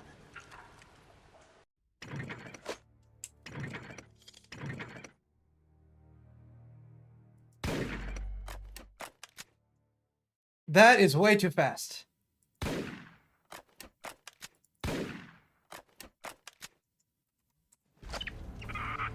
Now, before you go blasting every feckless ingrate in sight, a word of warning about the code. The code covers more than just parley. It defines the guidelines of engagement for a pirate. I was getting to that, you mongrel. This be the path to remember. There'd be no use of unnecessary force. No shooting other pirates, or even Navy swine for that matter. Cheat them, steal from them, plunder their ships, yes. But no guns. That is, unless you be facing a cursed pirate.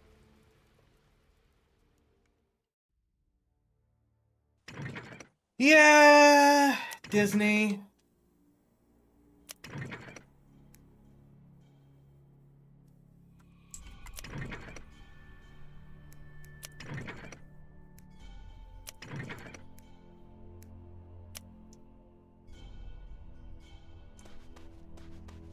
I doubt anyone's back yet from the,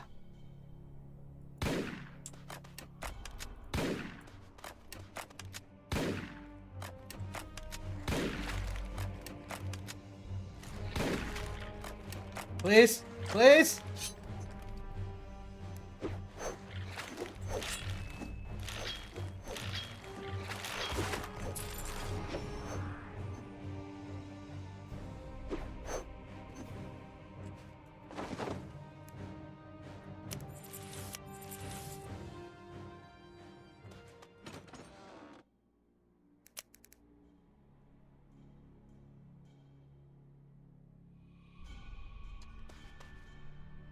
So, okay, just cosmetic then.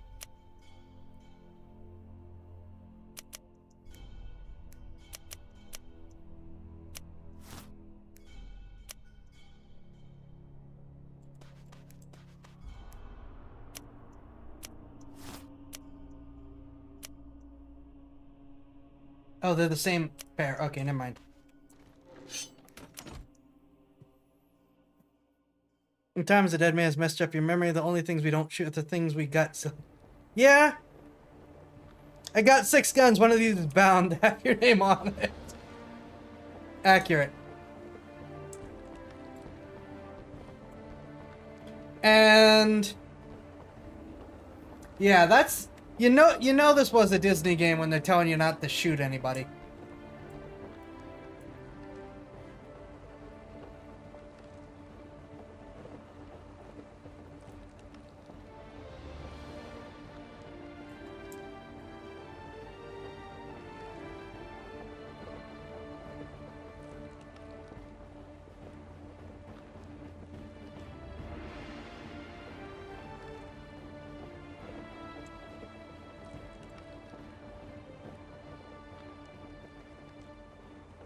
I look forward to when we get to the naval battles, instead of just using the little schooner to scoot from place to place.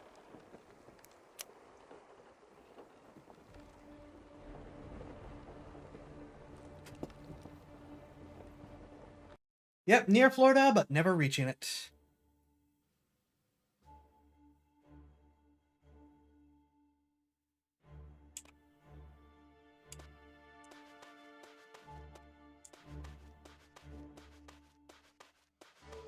Moron. There.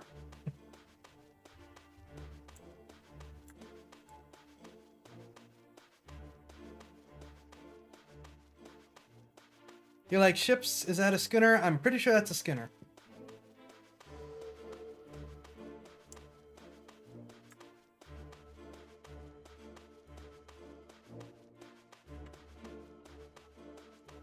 Look, the game's graphics are not great. They weren't even all that great when it came out.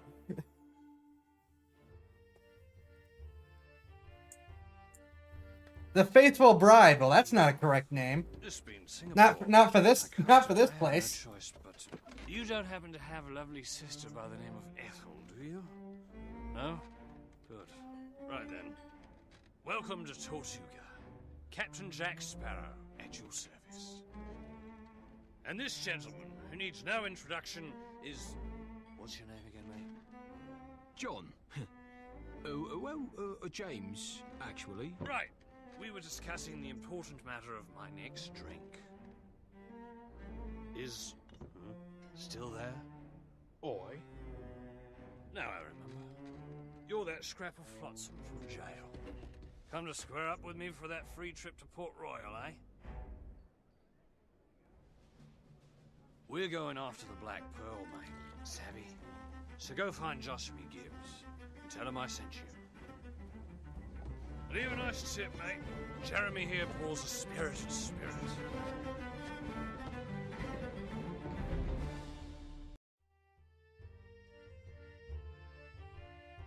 You couldn't walk the... Yeah, okay. Yeah, for a bar in Tortuga with pirates, The Faithful Bride feels very Disney.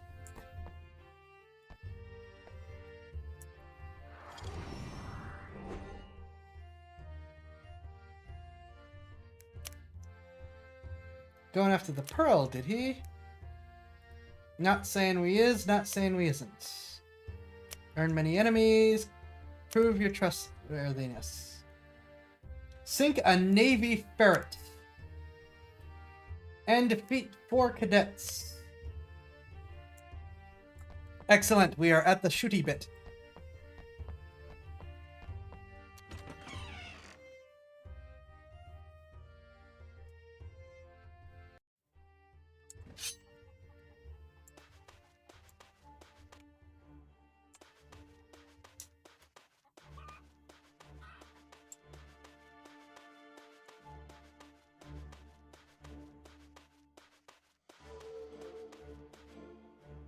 That's something like a cutter. Yeah, cutter is what I'm probably thinking of. You are probably right there.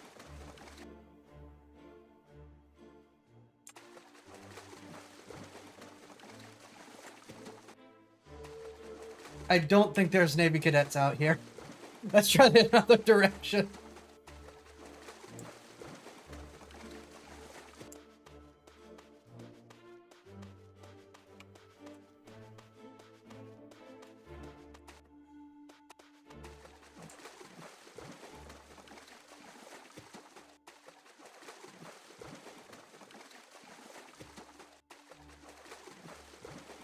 No, I guess there weren't any this way either.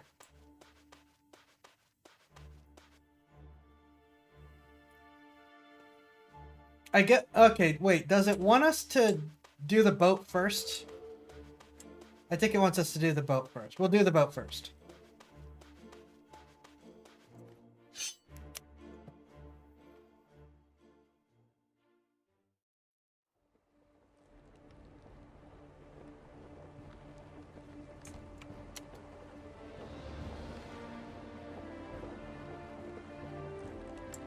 A ferret! Oh, or we could just follow the god rays again.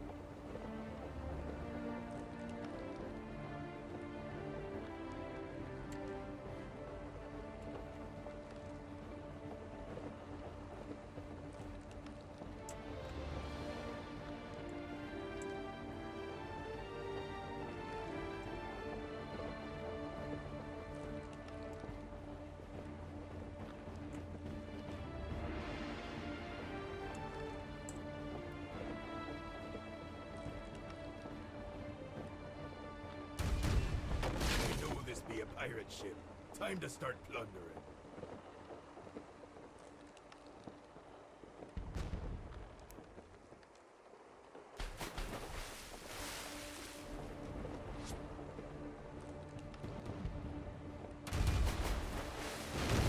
Oh boy. Well, getting on the other side of me was probably not a great idea.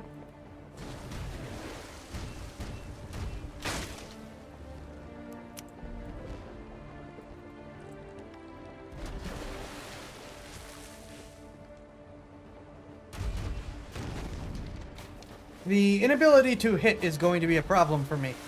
Light sloop. What? Oh.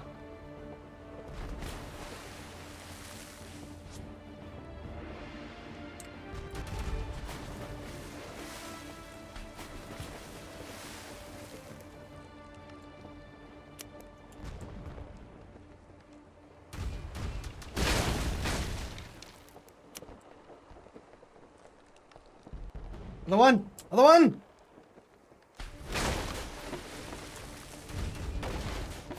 Aha!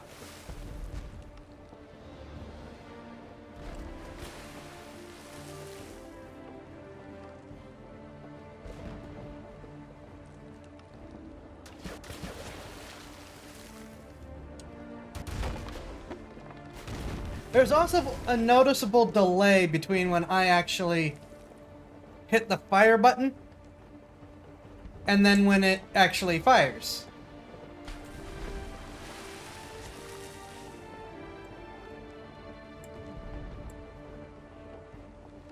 So yeah, it's still much easier if you have a crew. But unlike a certain game, you're at least not handicapped by not having a crew. Unlike most games, at least you're not handicapped by not having a crew. I mean, you're still handicapped, but you're not crippled, I guess.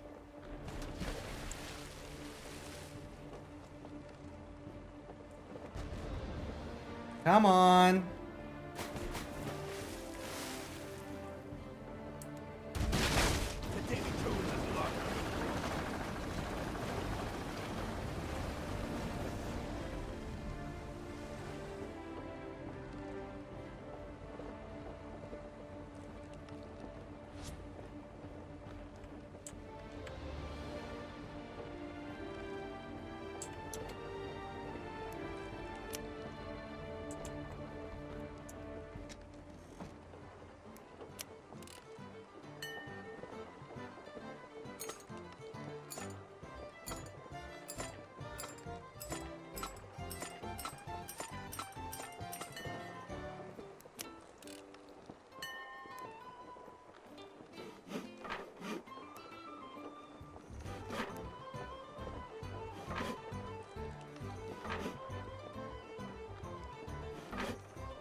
And ship is repaired.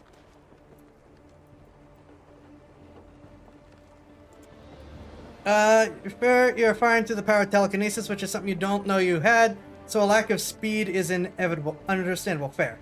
This game is clearly held together by an overworked programmer on Monster Energy drinks and a prayer. Got some slack. That is also fair. I'm sorry, is someone shooting at me?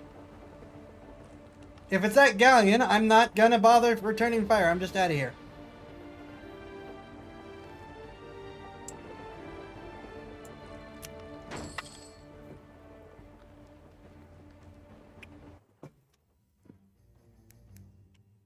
Oh, yep, and this is when you get your loot from all the ships you sank. Gold and a sparkling necklace.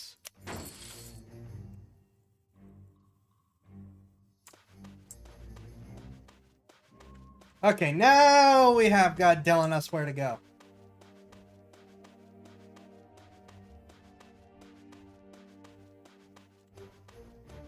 For a sailing ship of this time, 10 knots is pretty fast.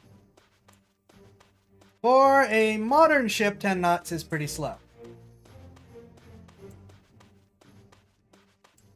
For a sailing ship being run by one person, 10 knots is incredible.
Yeah.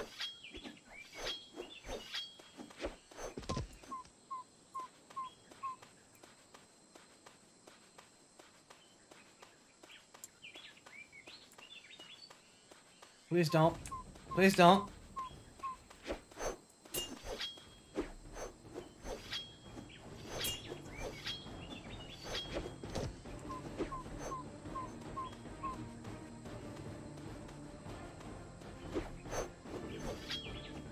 Yes, because they have muskets, but the bayonet is far more effective against people, apparently. Correct, blunderbuss. Given the stuff we watched, no one is using that gun ever. Yeah!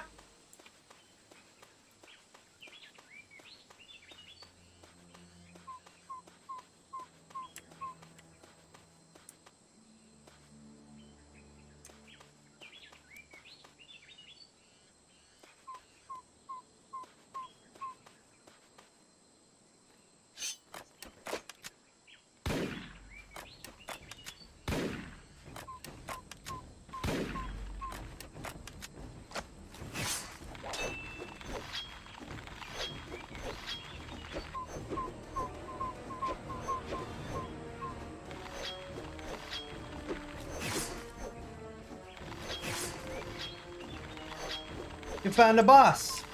Are you suicidal? I am. I am very suicidal. You guys should know me right now. My 2 settings. Suicidal overconfidence and dirty coward.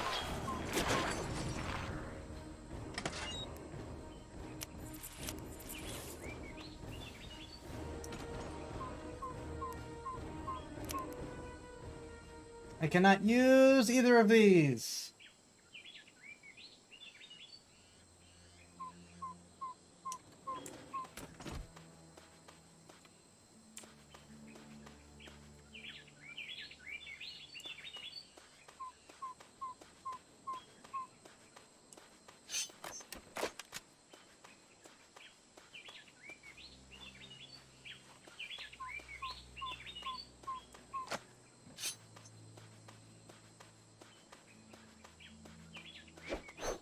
Yeah, just wait for them to respawn.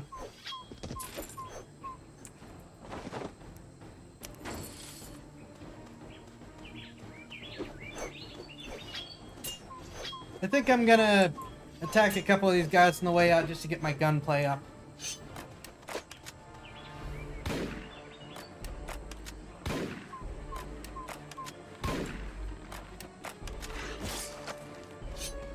Even though I still have to switch to a pistol afterwards.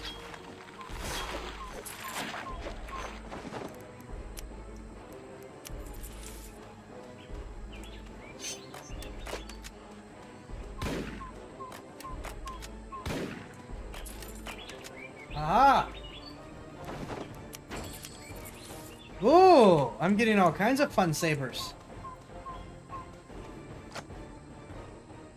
And I don't have the level to use any of them, I think.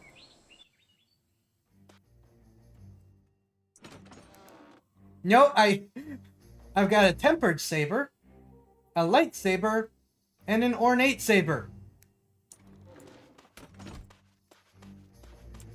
And I am apparently so unskilled, they won't even get out of their sheath yet.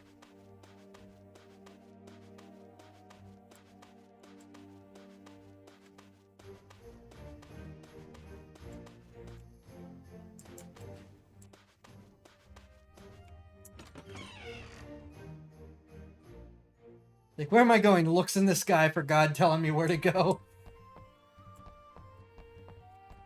This one, you idiot!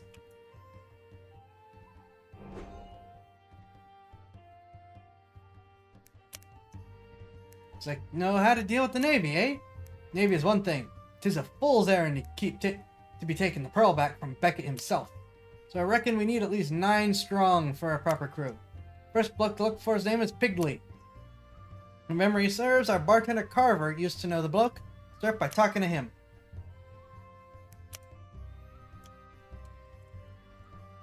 You do like lightsabers, yes. Swords like you would say no. Yes. I thought your name... Okay.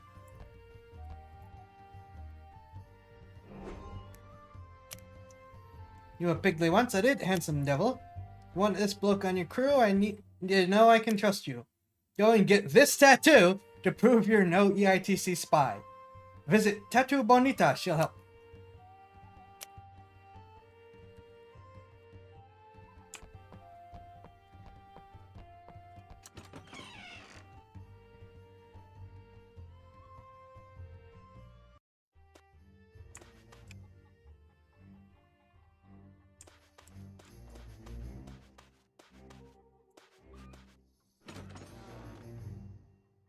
That map does not help me.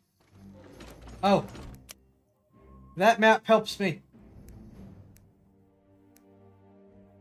Okay.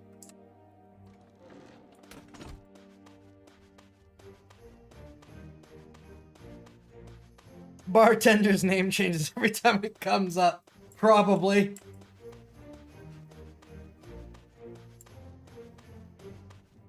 That would be a funny joke. They did do that. Nope, there was someone else playing the game. But we're in tutorial area, so I don't think we're actually in with most of the players. Gibbs, why are we going for this guy? Pigley is as dumb as mud. We need someone like that to be willing to join us in Endeavor. That is probably accurate. Hello. Yeah, that would be an awesome running gag. Ordinary design, mate. Best keep quiet about it. Got some ingredients, mate. Bone dust and scorpion blood for ink. Here we go. Really forgot it was Friday for a while. Woof. Woof! It's the end of the week. You do not want to forget that. Alright, God, where am I going? I'm going there.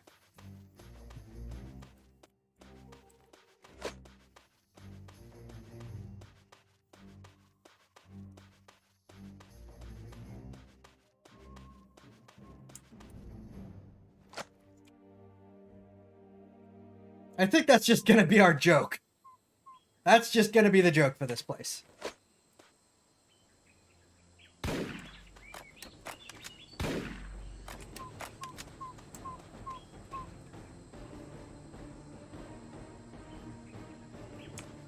Oh, yes! New products? Yes. Good, yes.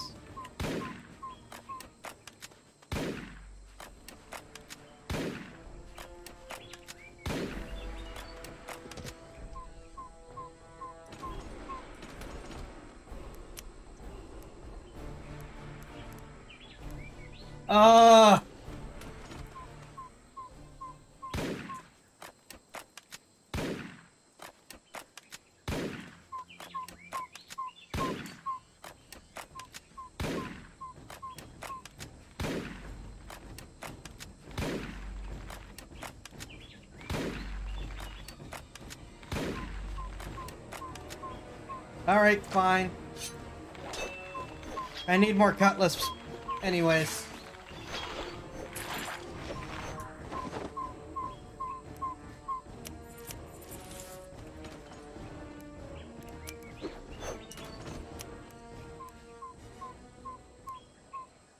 Ooh. Attack 11.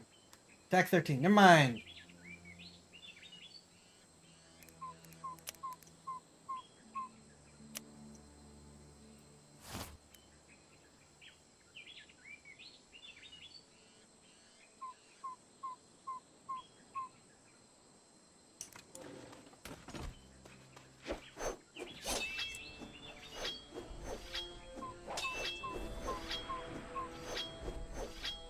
Sentence fit. What?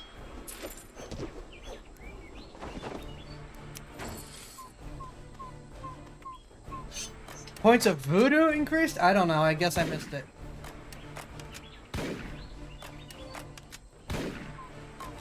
All right.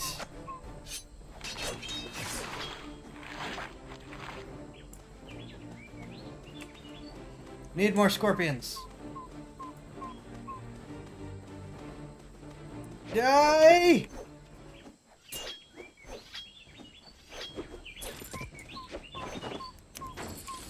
Give me your money!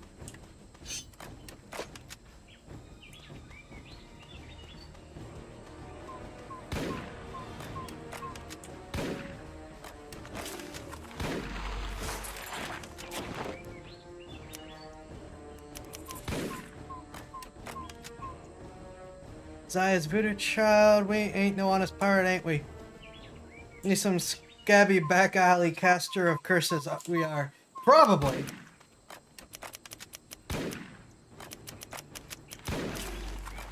I really wish that the weapon switching was a little faster. You know?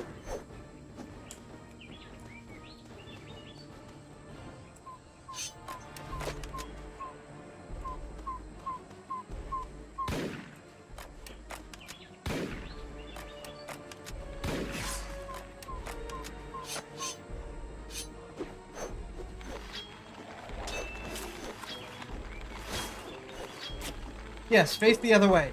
That makes my life easier.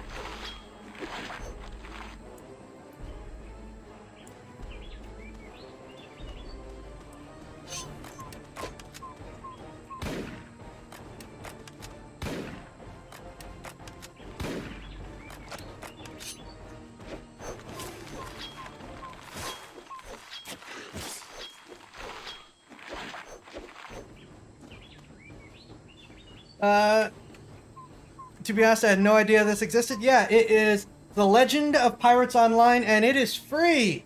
Based on the old Pirates of the Caribbean Online, before it got shut down. We have we do have skill points. I need to do something about that.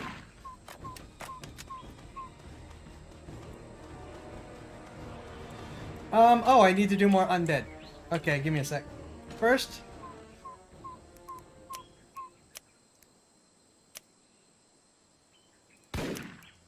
Oops. Nope, I still can't do anything. Skill points. Can I do anything with skill points? Is there a place to do anything with... Oh, skill point. Pistol!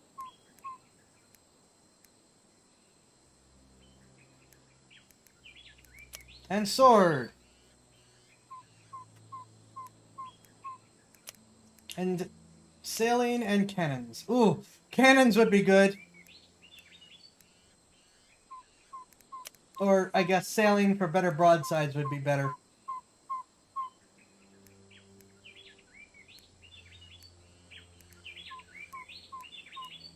Though I can't unlock anything.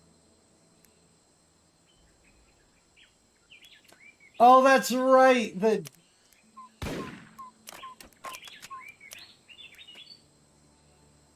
Well, I'm playing this not because I'm playing shutdown games. I'm playing this because it's better than Skull and Bones. And hi, Wolf and Coyote, welcome. We are playing The Legend of Pirates Online, which has more gameplay loops than Skull and Bones. There's more stuff to do. You can do things like board other ships.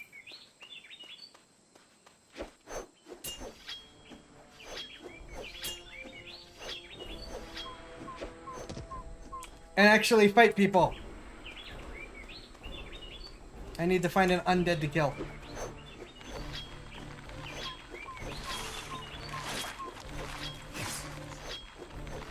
I don't know about Voyage Century, but this is quite literally the revived Pirates of the Caribbean Online. Only without any of the microtransactions. Because Disney will murder them if they try to make any money off of this.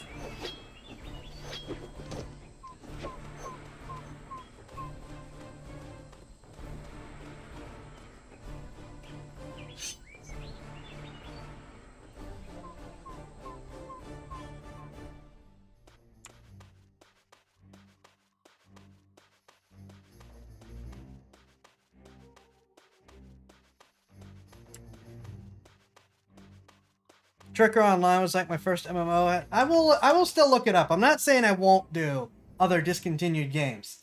I'm just saying that was not the objective here.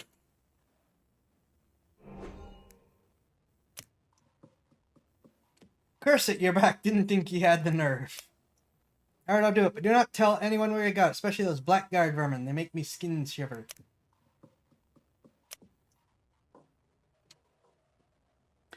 Microtransactions, a healthy dab of Disney contempt. Yeah. Would you blame them? Disney is hurting for cash and Florida's coming after them legally. They need all the money they can get. Super Secret Ninja Dig 404. Super thumbs up smashed. Thank you. Super Secret Ninja technique missing. God, okay. God tells you where you need to go in this game. Not literally, but we don't have a better explanation for that, so that's what we call it.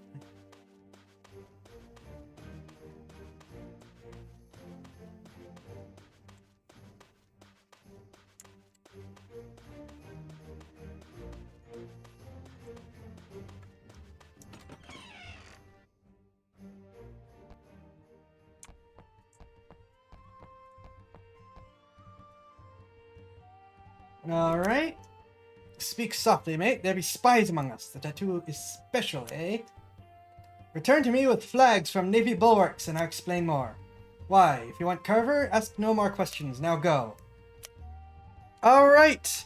I am no shivering the maids. I Ain't right to do unless they ask. Oh, oh my gosh. All right. Oh, to be honest, saying better in Skull and Bones is a fairly low bar.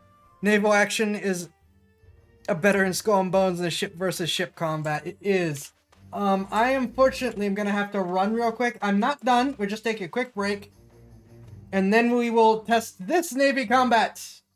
I will be back. I think I need to head to the menu because it'll kick me out if I don't. I will be back in a couple minutes.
I return, and sorry about that.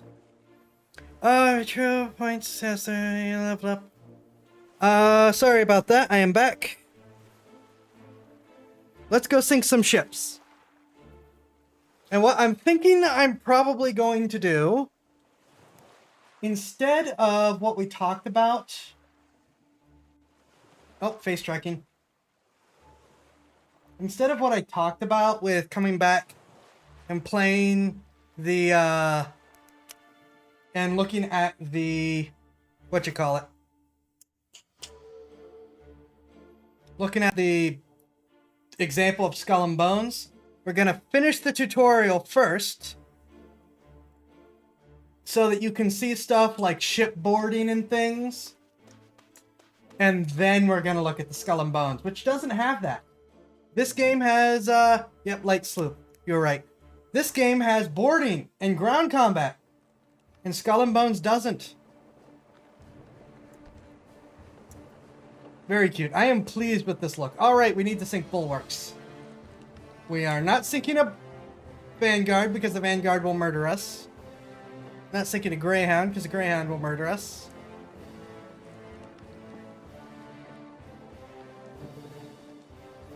And I still, even though it's not as realistic as having to run back and forth to the cannon, I do like that you have the ability to fire your below deck guns purely on the basis of giving you something.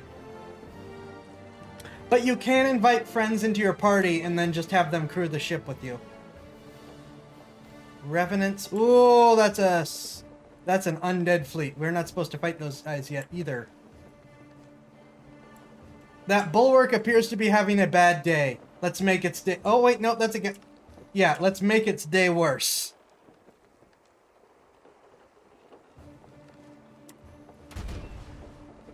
Captain, they know we be pirates. Plundering will make them real mad.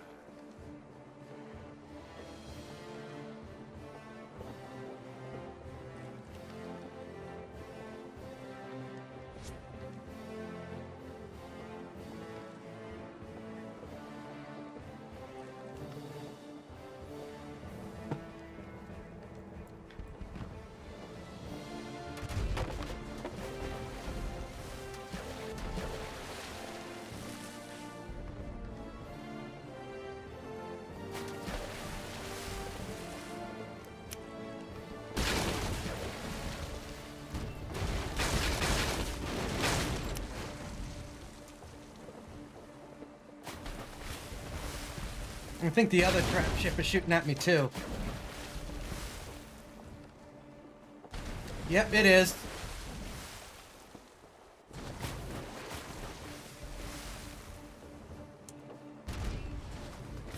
No, not him. Well, I mean, yes, you could shoot at him too.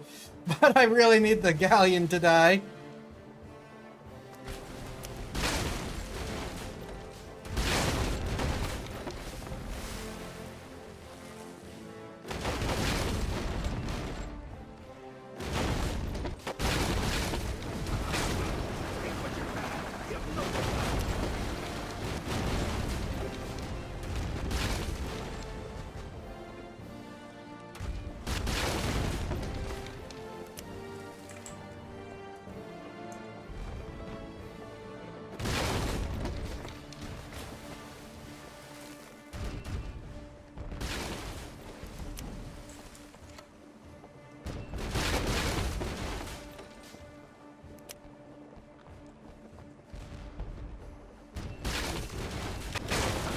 Aha!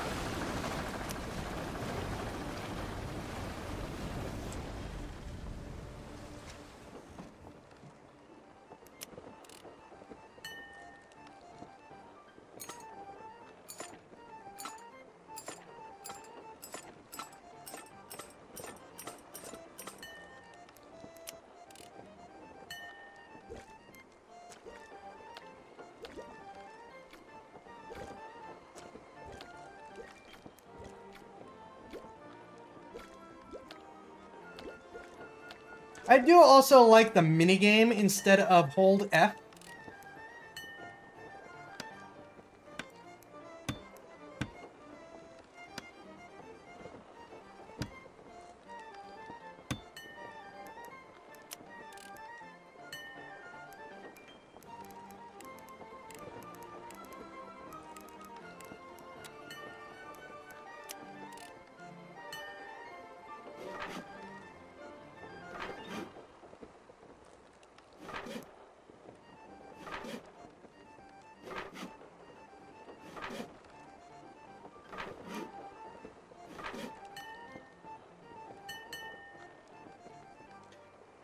Good enough.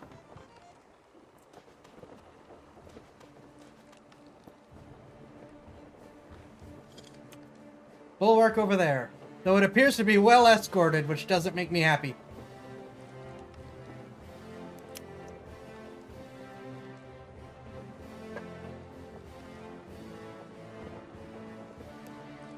I don't want to fight that thing while it's in the middle of a fleet.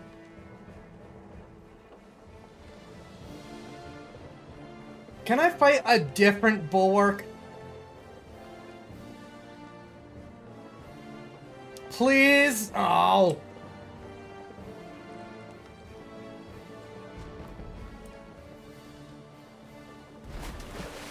Who's shooting? Oh. Alright, we'll deal with you first.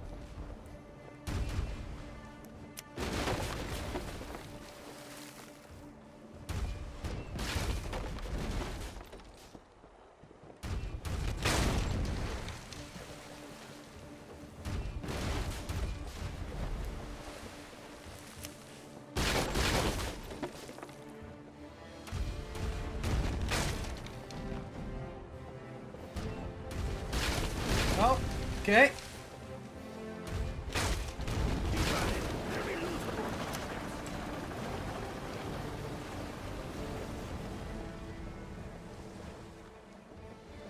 Oh, this is gonna suck.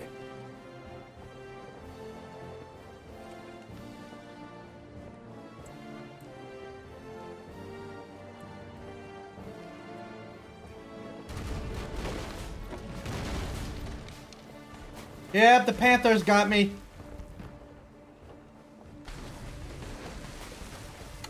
Here comes the Panther.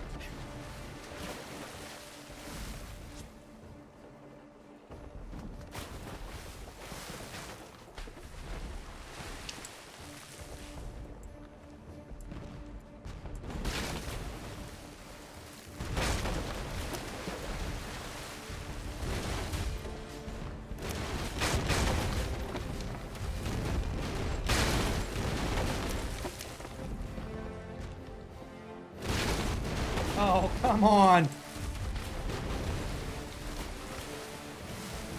Oh, come on.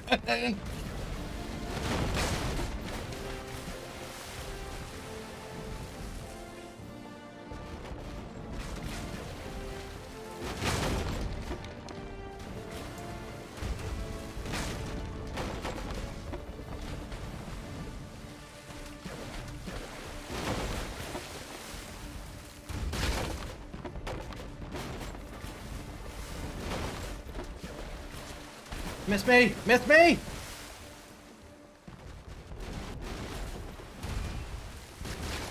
Plunder those ships. Oh, okay.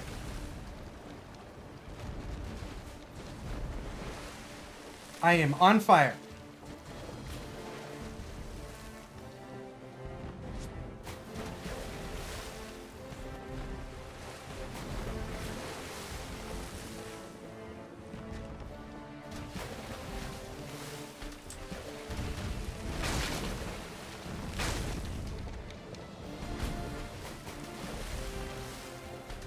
All right.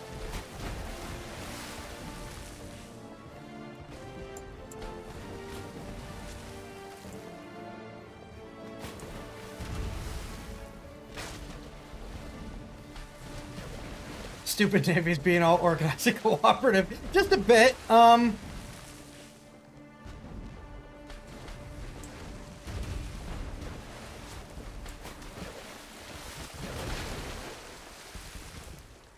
Okay.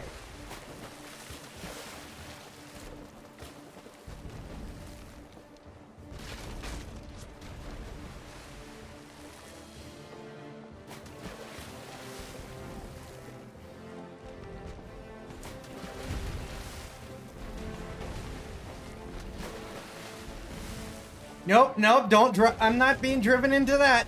Nope, screw that plan.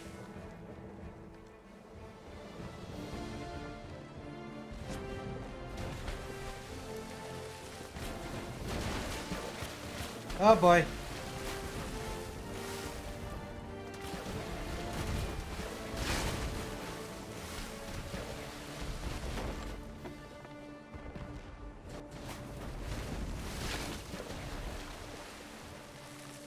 fact that I'm frequently on fire doesn't make it any better.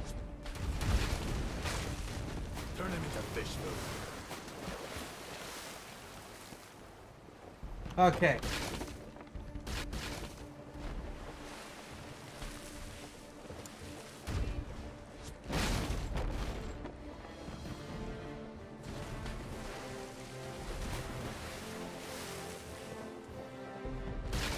No.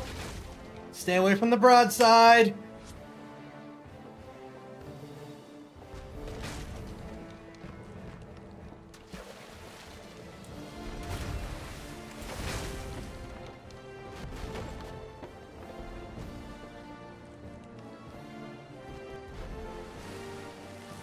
Oh, come on!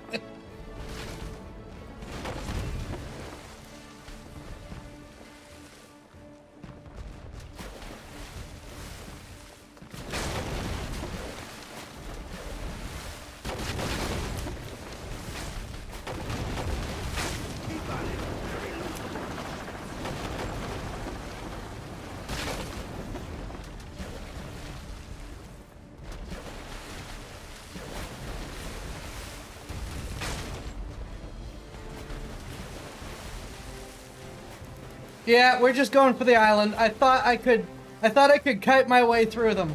The answer is no, I cannot. I'm out of here.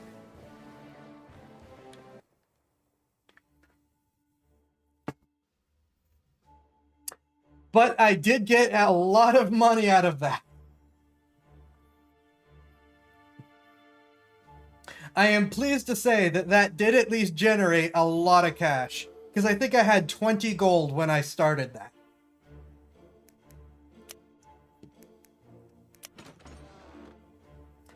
Okay, I had 100-ish gold when I started that. I 10x'd my available funds as a result of that.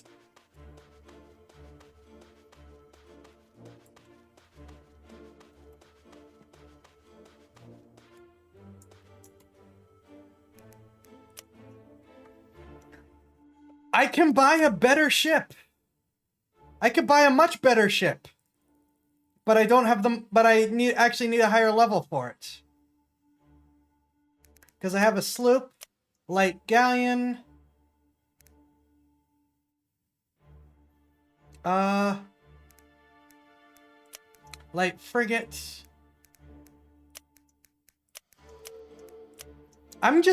Since I'm probably pretty close to level 5, I might as well save to get a proper sloop.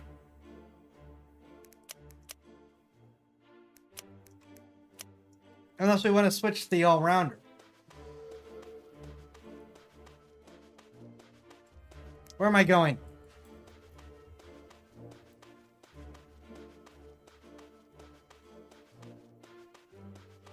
Pay to repair the ship, maybe? My plan is to find a nice safe place and just do the minigame.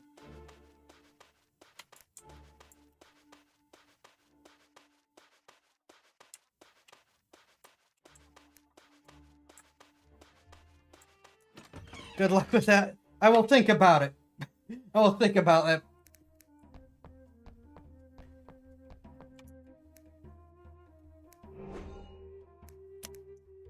No, I can trust you now. Here's the truth about Mr. Pigley. He was an assassin for the East India Trading Company, a member of the Black Guard. So I discovered that Lord Beckett was in cahoots with none other than the devil himself. That's when I severed ties with them. That's right, Pigley is me, and they weren't so keen on me living, so I changed me name. Before I sail with Sparrow, I need to clear me old name. It's a list of all who possess me warrants. Find Captain Stedman. He'll know where the list is stowed, but you'll have to maroon him to get him to talk. Oh good, now we need to go back out and pick a fight with the East India Trading Company again! And kept... Yep. That actually explains the constant name changing. That explains the constant name changing. Holy crap.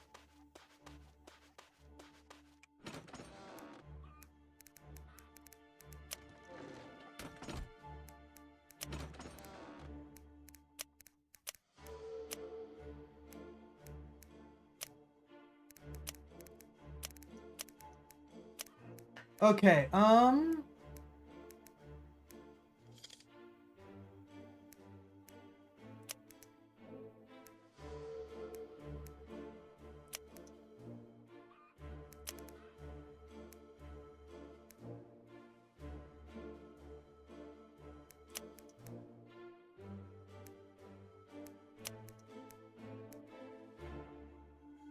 What could go wrong? Indeed. Let's actually... Okay. I'm gonna improve my 2 broadsides.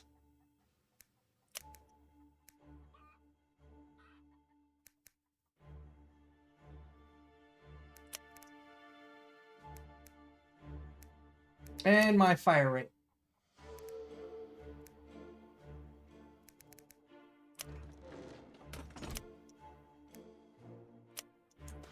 I am level 6, so I can get a better ship now. We could just not worry about the old ship and get a better ship.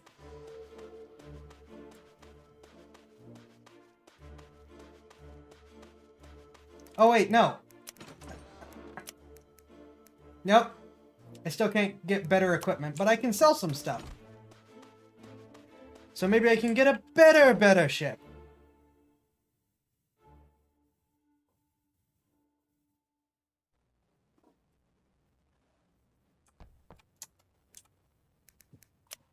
Oh wait, nope. He has a dedicated cell. Since these are both worse, they get me no meaningful money, of course. Level 5, level 5, level 7, level 7, 5, level 5. Okay.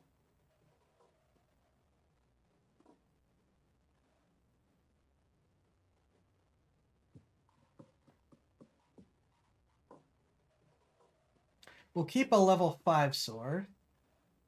Ooh, can hit multiple enemies in one... Well, I really haven't had to deal with groups, though, have I?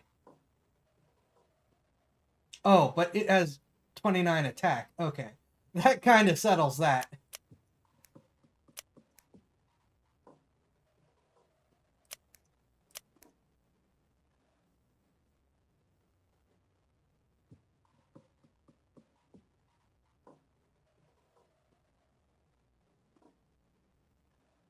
What is that? Oh, for the cannon.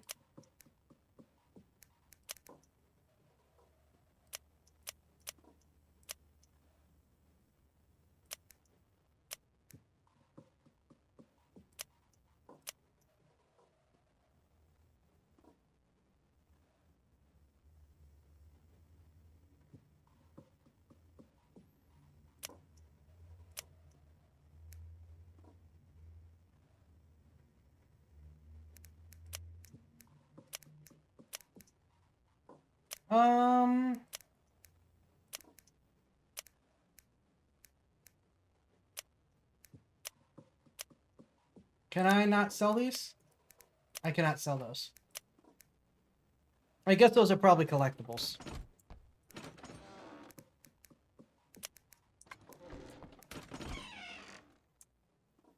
Let's see now if I can buy the better ship.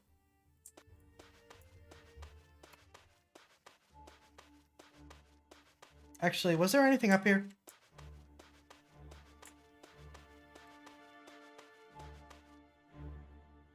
A view. There was a view up here.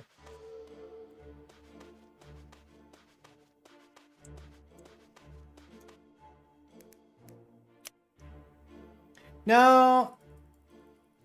Oh, does it require sailing level 5 is the thing? Okay.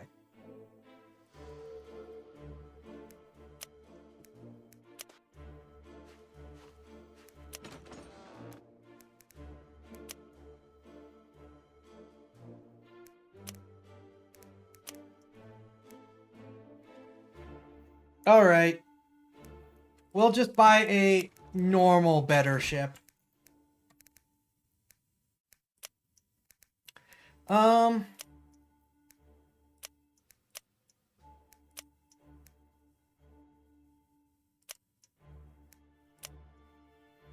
Second best at everything, jack of all trades, master of none. Good makes a firepower, speed, and cargo room.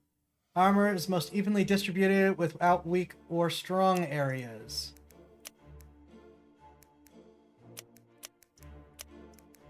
Yeah, that seems like a good idea.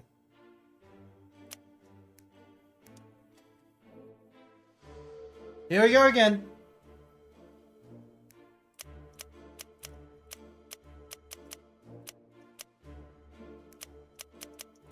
What was the name that you suggested earlier?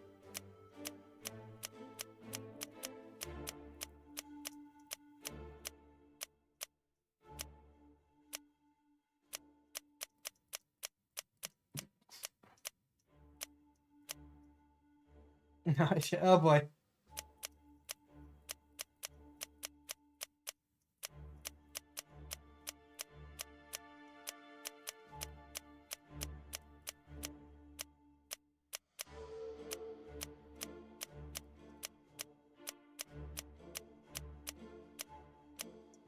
We need to name one ship Rum something. Well, we're gonna do that right now. Rum.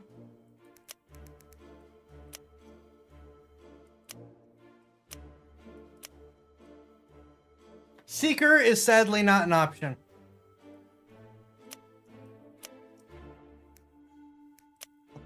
Runner, no.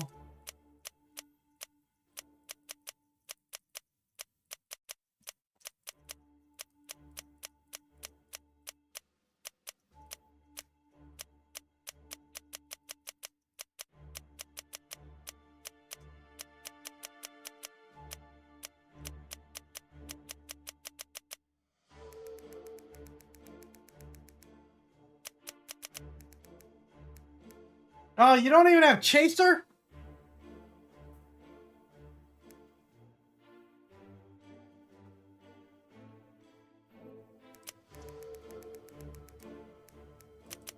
Rum Dancer it is.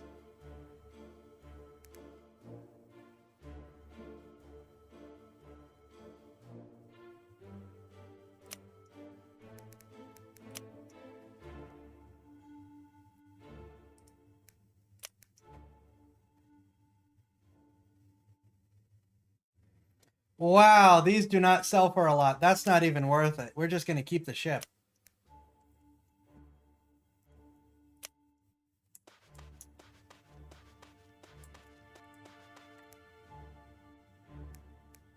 They want me to get a light galleon, but I prefer the even build.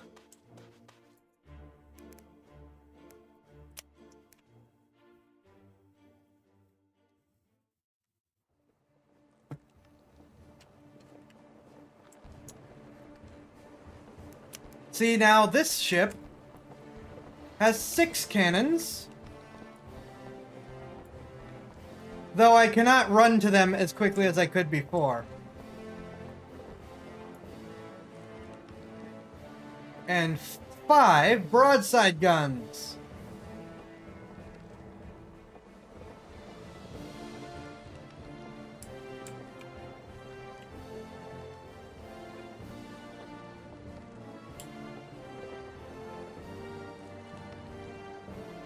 Alright, God telling us where to go again.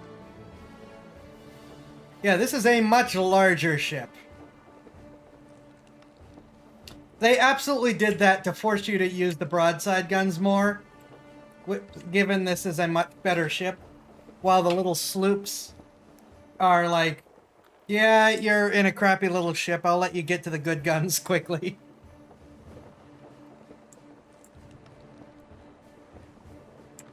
He's going around the other way. Come on. Uh-oh. You stay away from me. You stay away from me.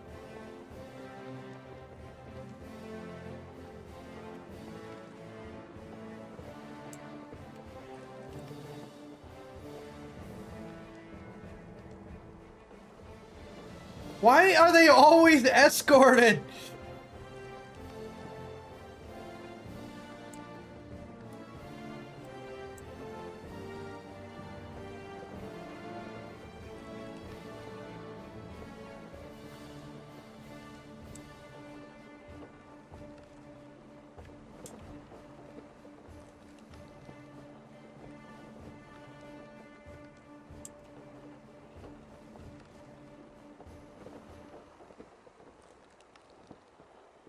Let's see if they drift apart a little bit before we do this.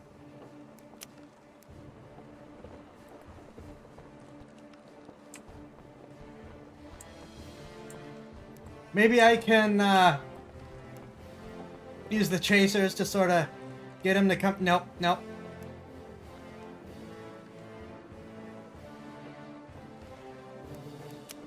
Okay, one of them's drifting away at least.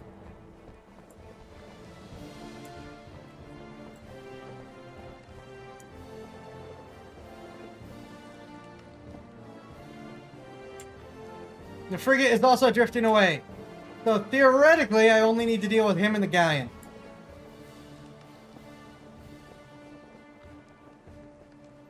As he heads for the war galleon. And there's another frigate right there. Come on.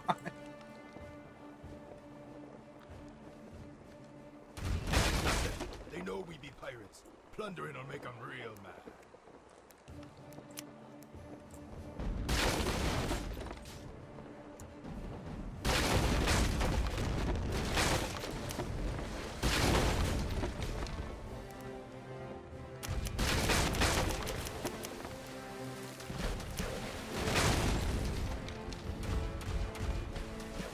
I missed all of them. And there's the galleon. Please.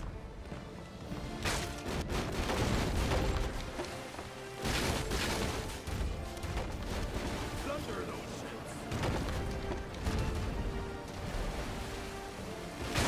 ships. Okay, I got him down. Reload. Reload.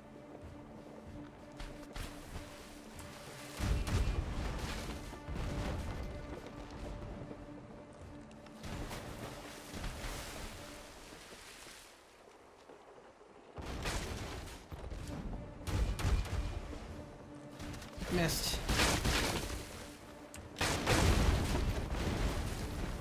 Okay.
Ah!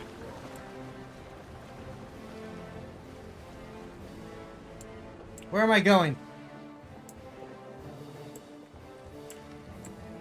Oh no. All right.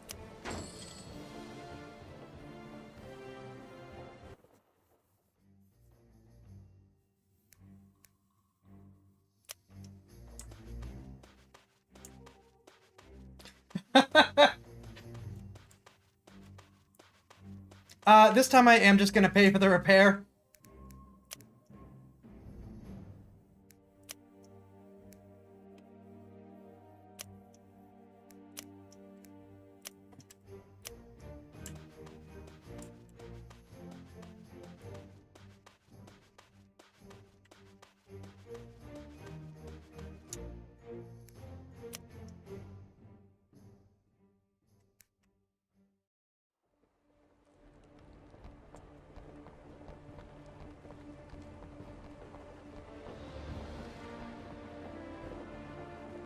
Let's get out of here. So, wait, where?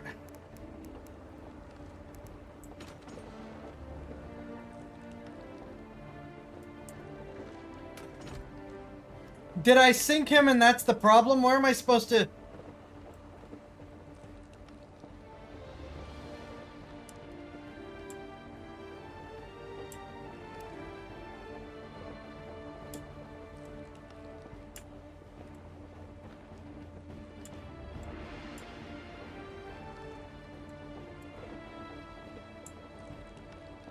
I wish the sails weren't on or off.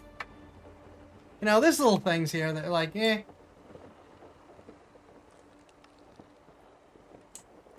Where am I? Did I screw this up?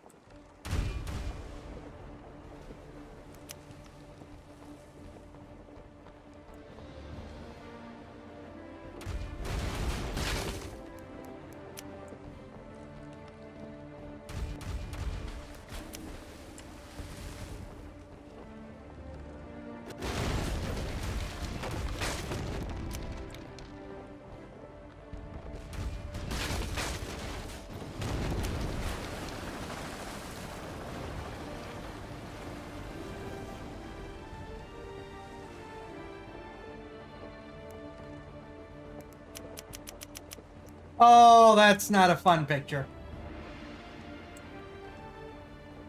We're just going to not be over here. God, where am I supposed to go?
That is a level 41 ship over there.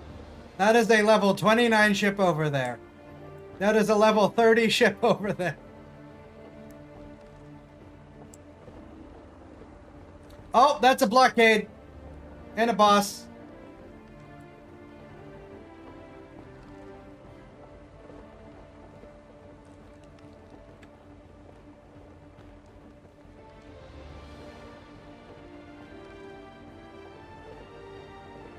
I'm legitimately unsure what I'm supposed to be doing.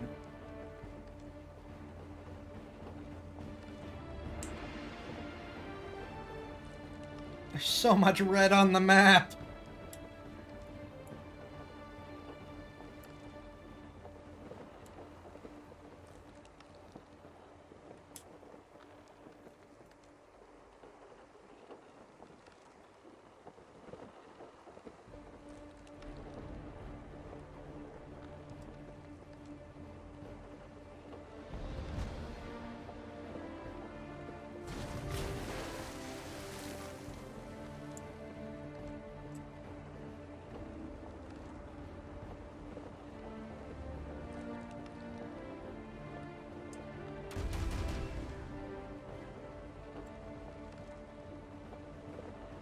I accidentally hit 2 instead of forward.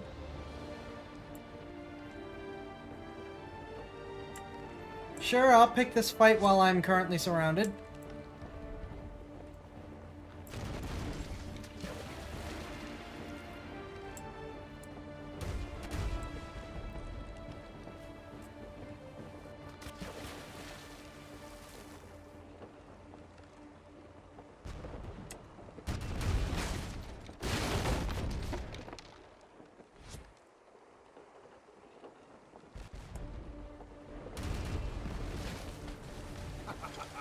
Take what you can. Give nothing back.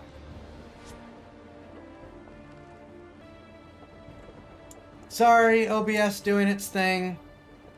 We back?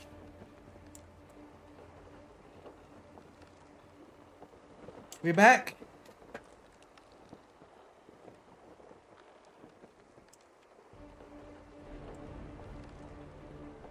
Hello?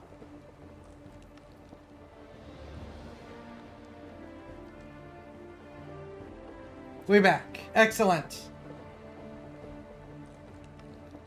Yeah, OBS just had a brain fart again. It's not having a good night, apparently.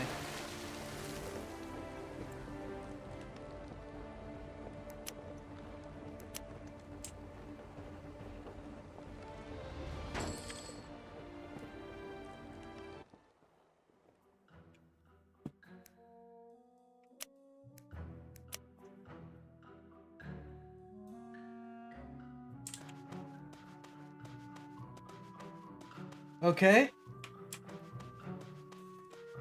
Recover a list from a desk in trading company office in Tortuga.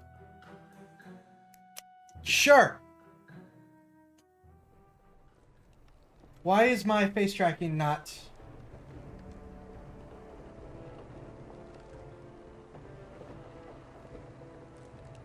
There we go.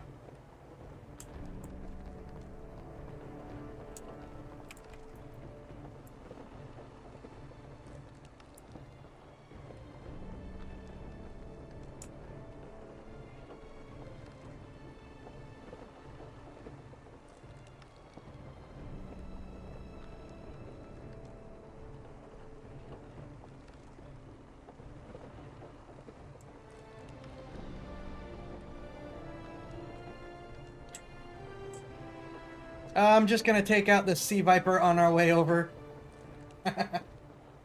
I think maybe I will not go for the brig next time. See if I get something that doesn't have the helm so far away.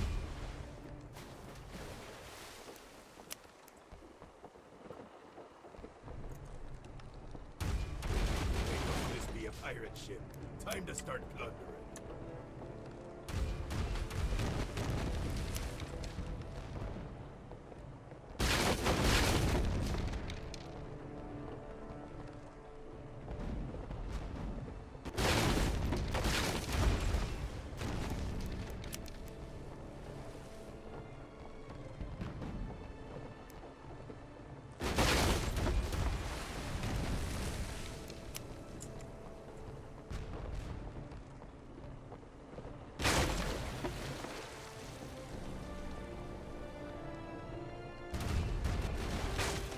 Keep at it. Never lose aboard those ships.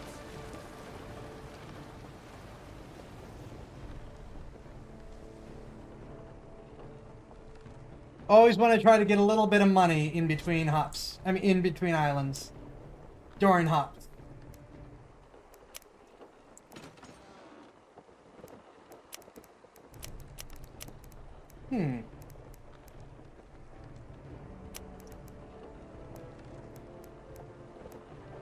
Faster turns seems good.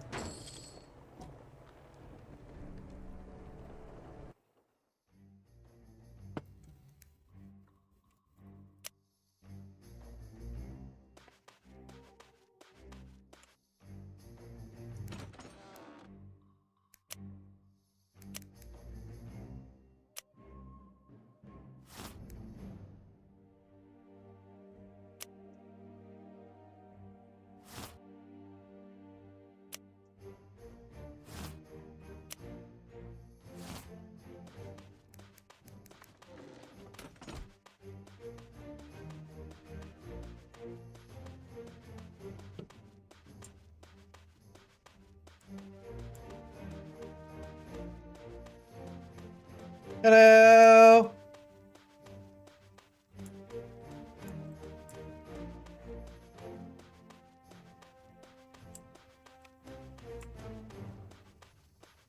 Welcome.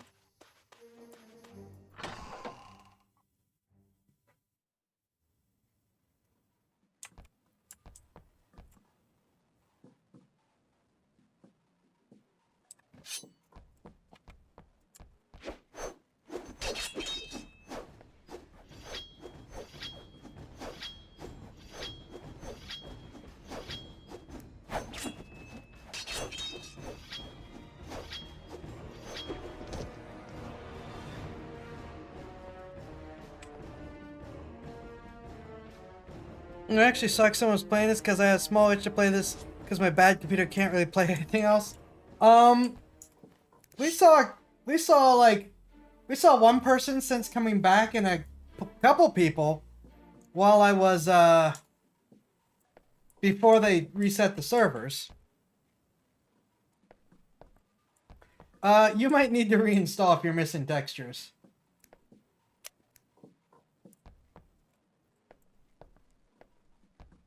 Oh sure, the replacement is 3 levels lower. Yeah, I just, with Skull and Bones being so bad, I just figured, why don't we play a good pirate game?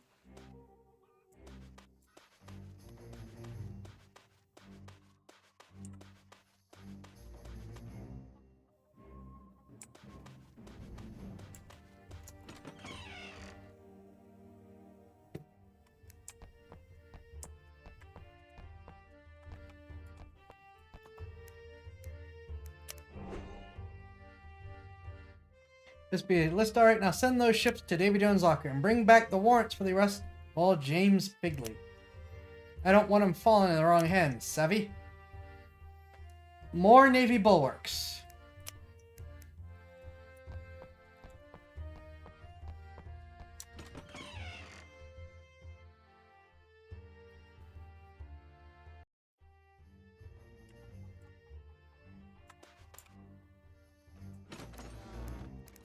That doesn't help me.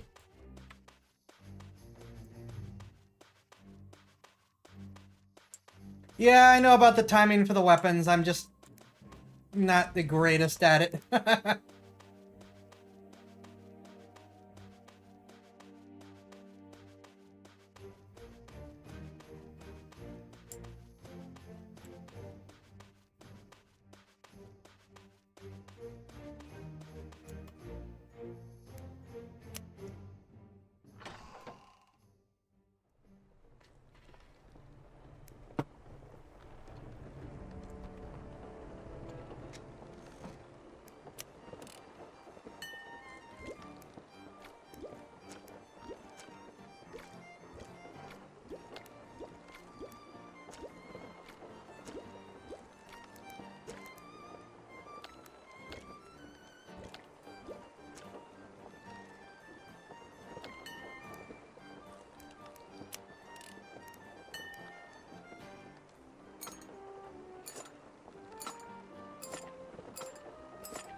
I come back, almost muscle memory to me. I haven't played the game in years. Yeah.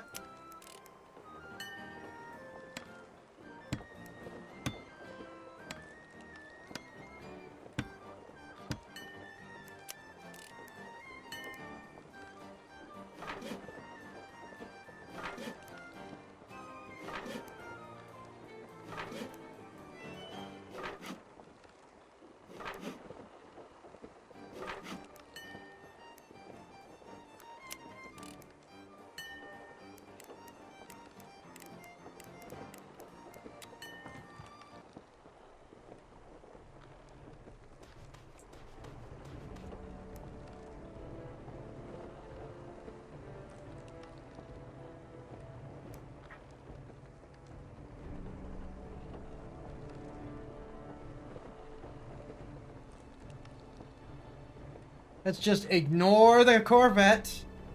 You go that way. We'll go this way.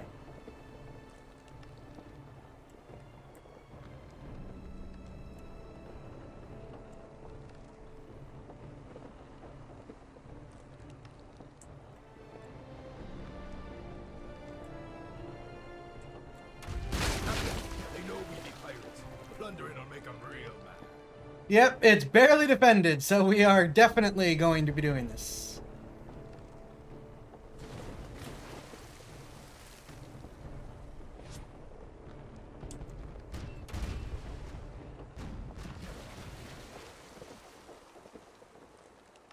I might switch to frigates, especially if they have better helm positioning, because, among other things, that should mean I get to sink stuff that much faster. We sunk her, Captain. Wish it was a repair launcher thing.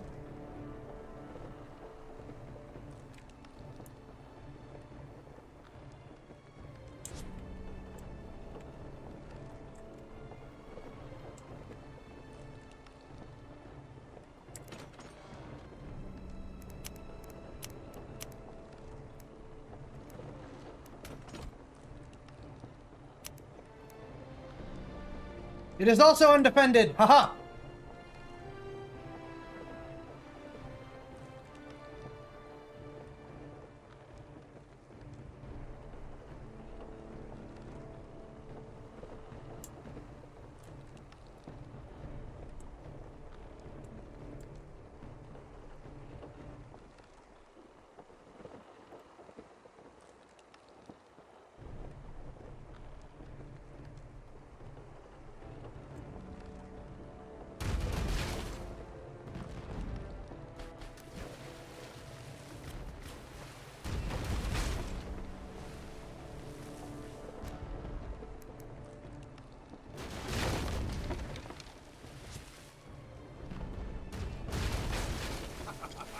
Take what you can. Give nothing back.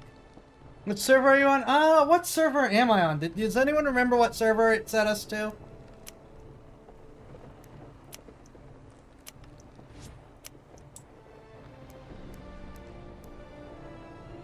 No idea.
No, don't turn that way.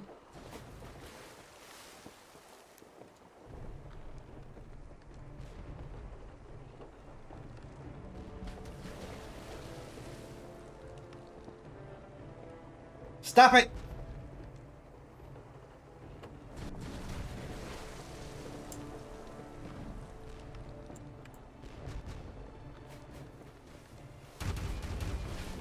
Plunder those ships.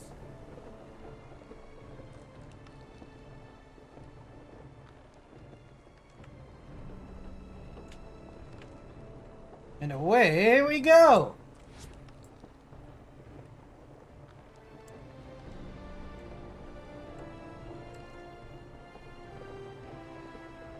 We're gonna, well,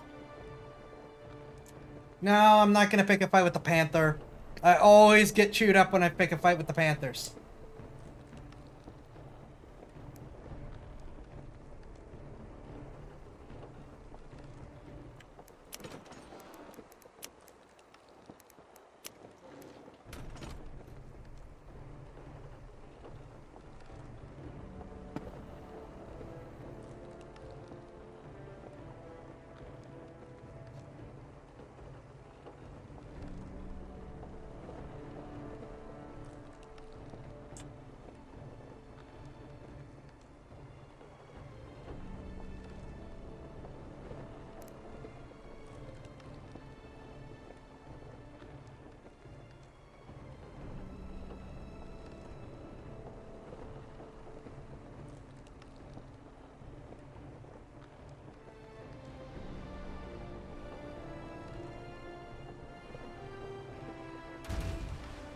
Come on.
Ooh.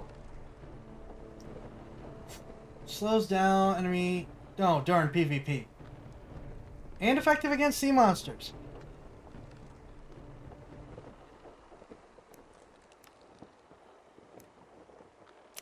Just in case.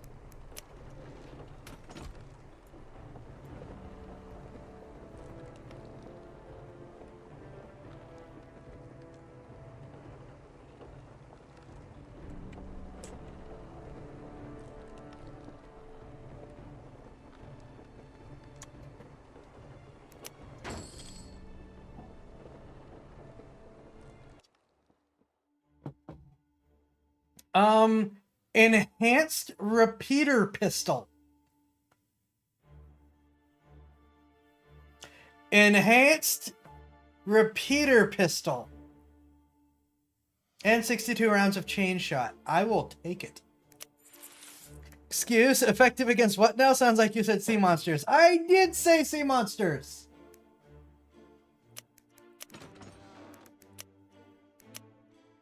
It just so happens that I did, in fact, say sea monsters.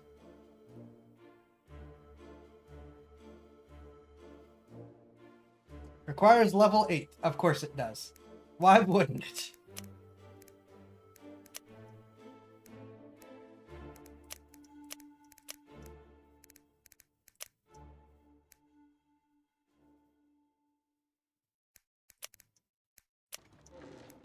This is why Up 2 never goes on boats. How much did the other ships cost?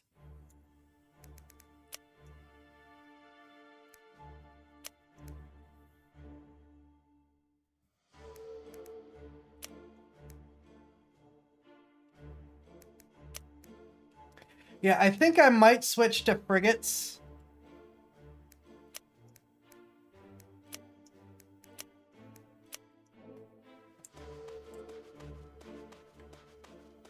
For better firepower, you know, the easier it is to take down the enemies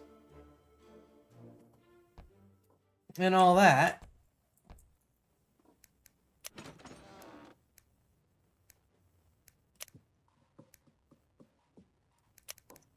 I don't have anything to sell, do I?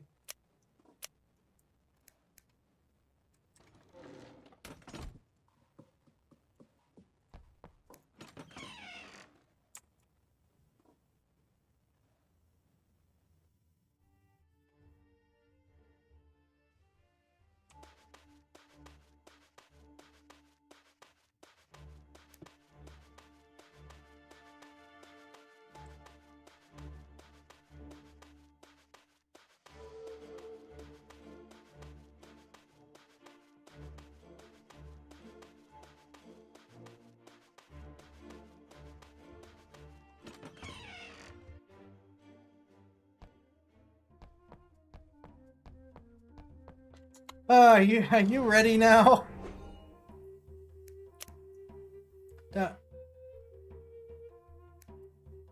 Be done!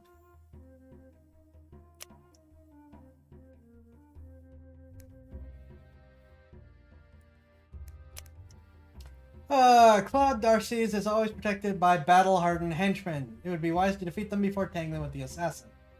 Defeat 8 Navy guards in Thieves' Den on Tortuga. Defeat Claude D'Arcy's and Thieves' Den in Tortuga.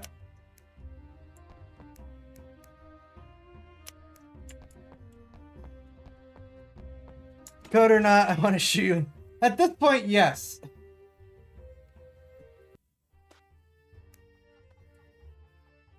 And this is guy number 1 of 8.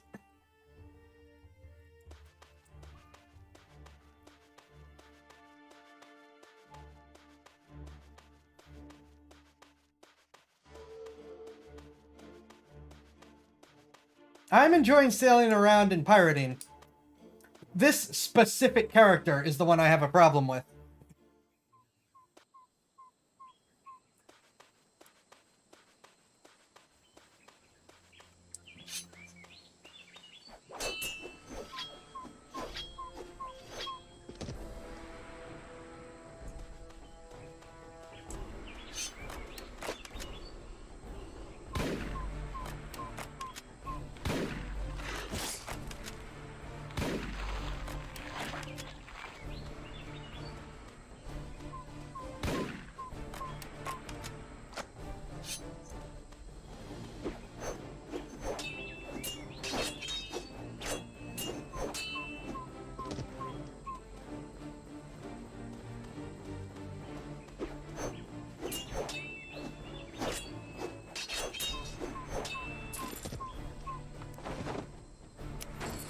Why were you carrying grape shot?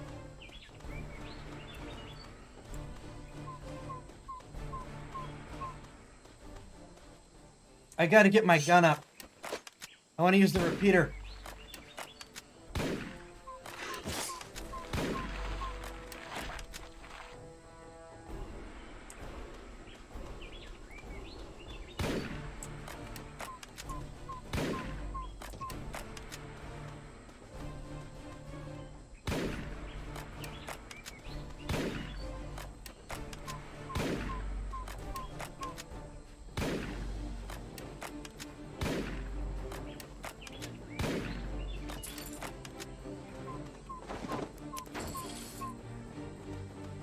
Though, having the broadsword also wouldn't hurt in these circumstances. Darn it! So many things I need to level.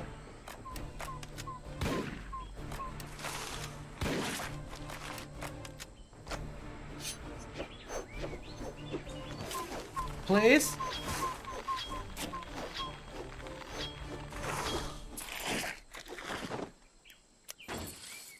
Shiny stone.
Really?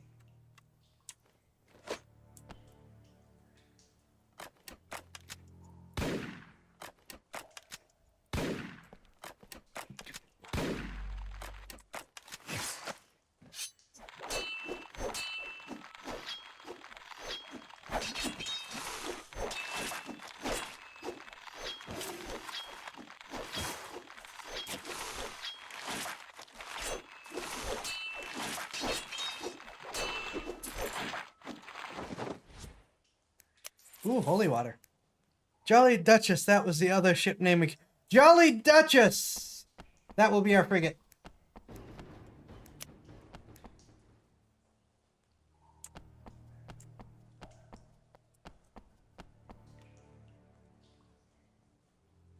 I'm gonna wait for the health to go up.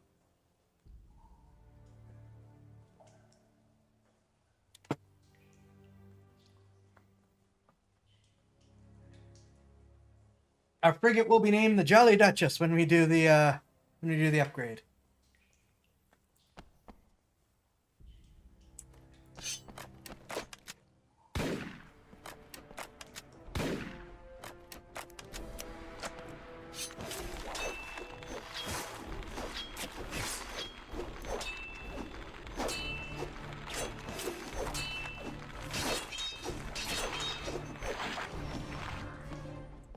Sword level 5! I think that's the one I was waiting for.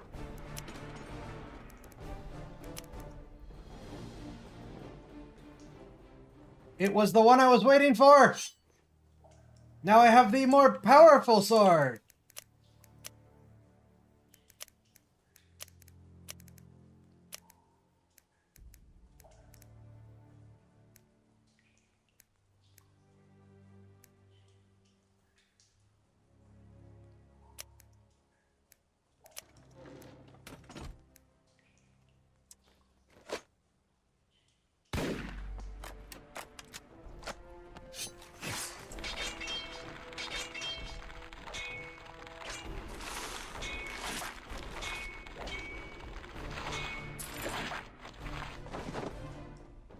Yeah, I mean, I keep shooting because I need the upgrade in order to do more damage. But yeah, right now the gun is really ineffective. Oh good, a dire scorpion. Also, I get a lot of misses. I get a depressing number of misses.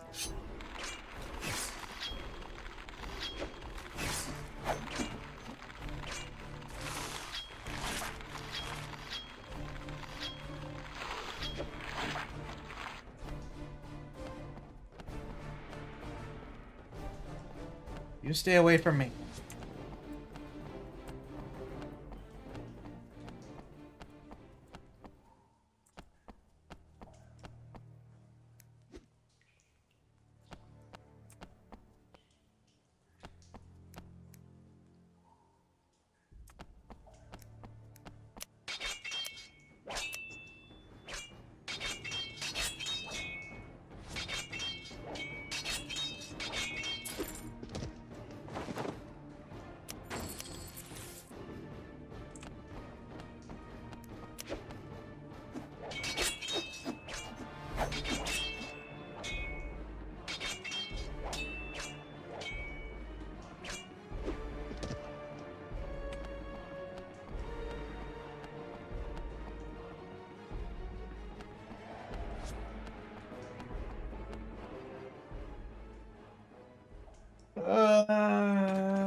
Okay, so this will take me this way. This will take me this way. This doesn't even say... I assume I'm going to the graveyard. I'm either going to the graveyard or there, which are also the only two places to go with this whole thing.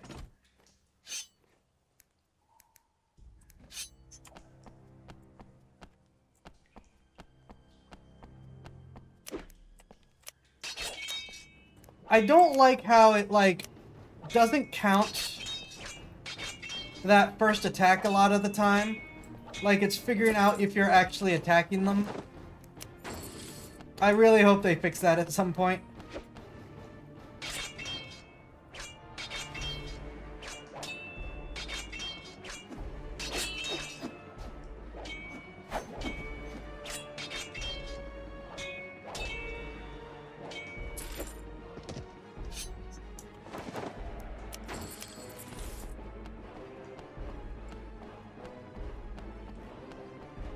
Okay, I'm gonna need to heal.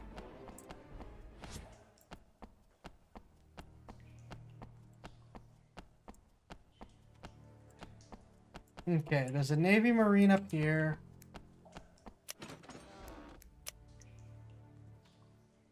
Me and my dolls. 13, 7, 7. That's gonna be a no.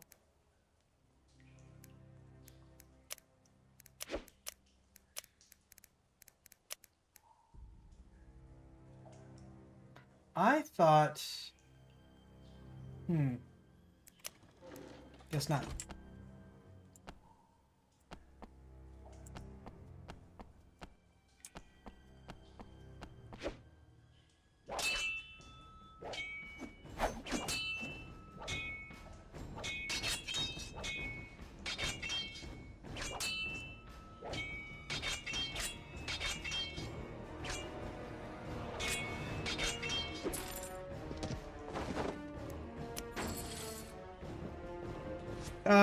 Heal! Heal!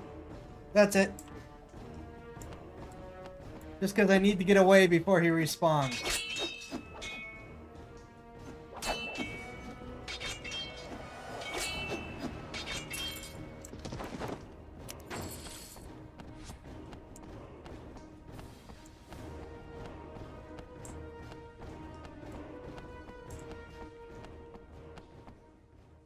You're kidding me. Why?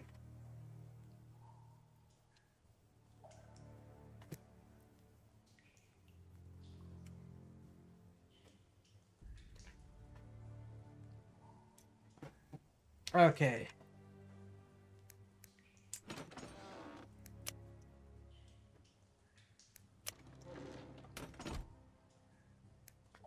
Oh, that was probably the better direction to go. Okay.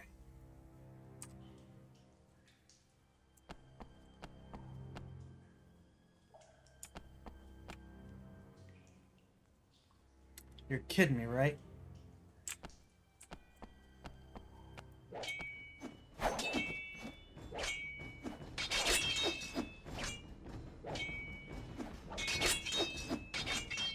Welcome back.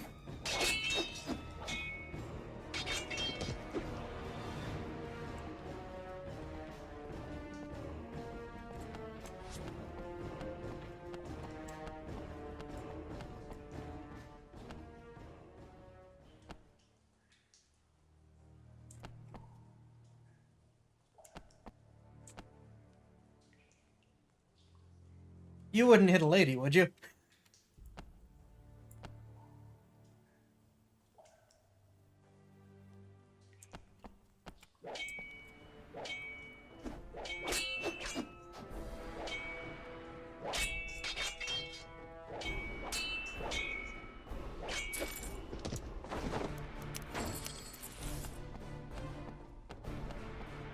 Oh, come on!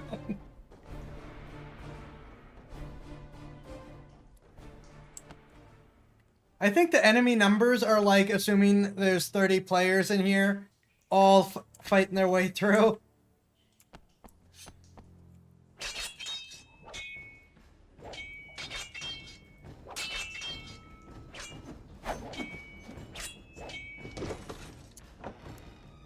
Enhanced repeater pistol.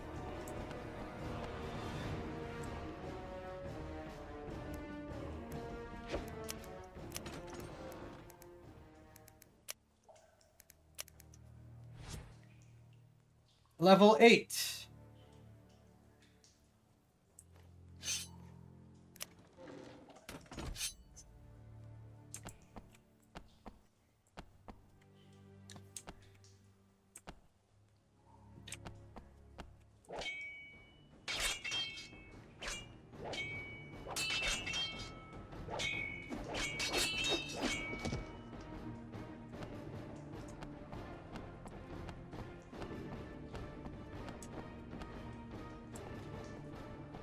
I don't know which...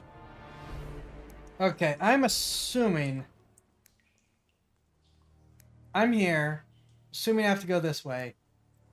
But a piece of me is like, is there anything back here worth taking?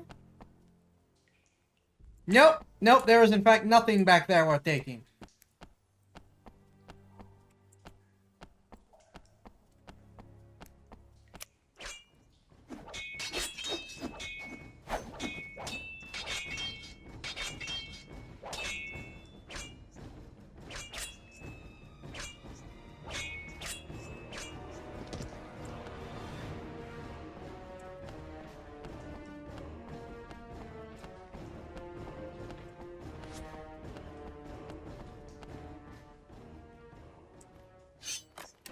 Rabid bat, that's new.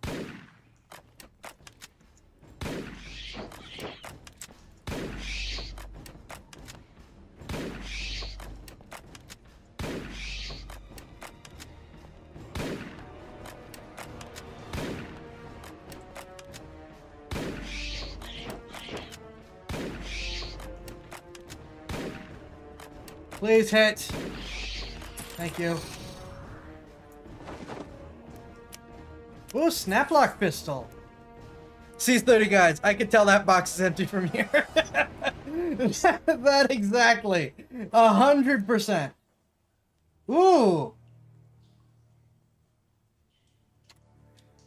The snaplock is better than my current pistol. Yay.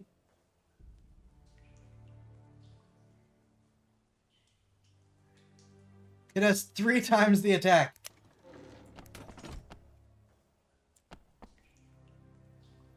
Well, here's Navy guards. Maybe he is up there.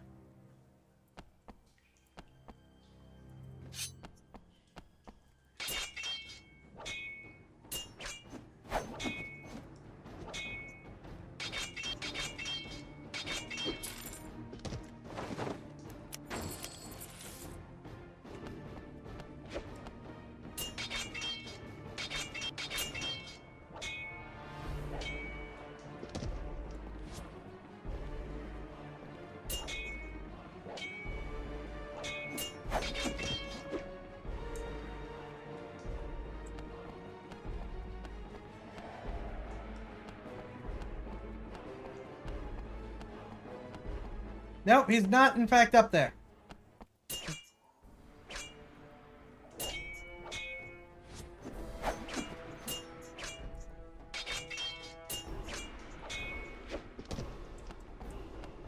You guys respawn very quickly.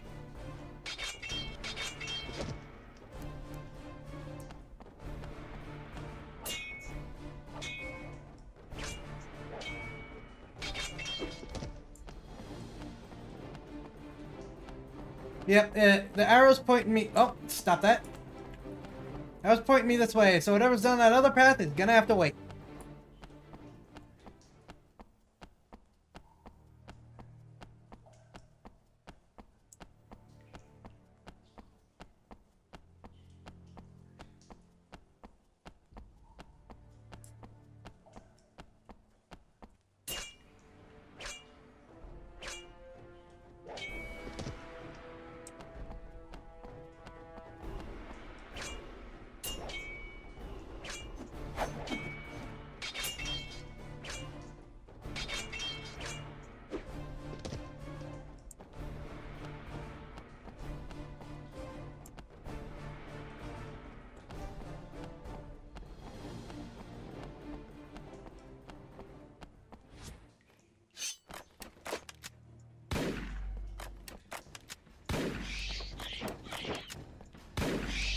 Hitting the target would still be nice.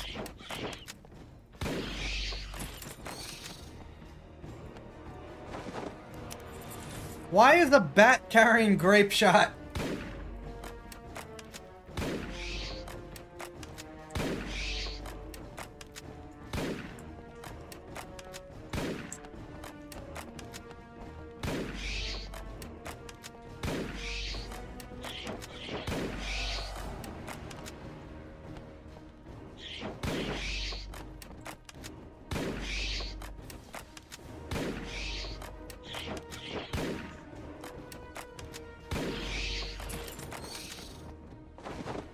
Okay, so the pistol still sucks, but it doesn't suck quite as bad.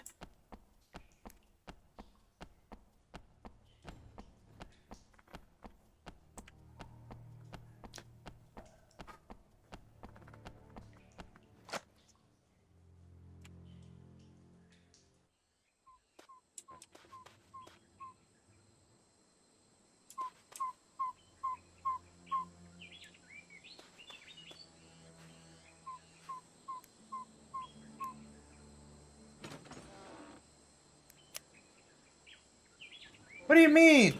What do you mean?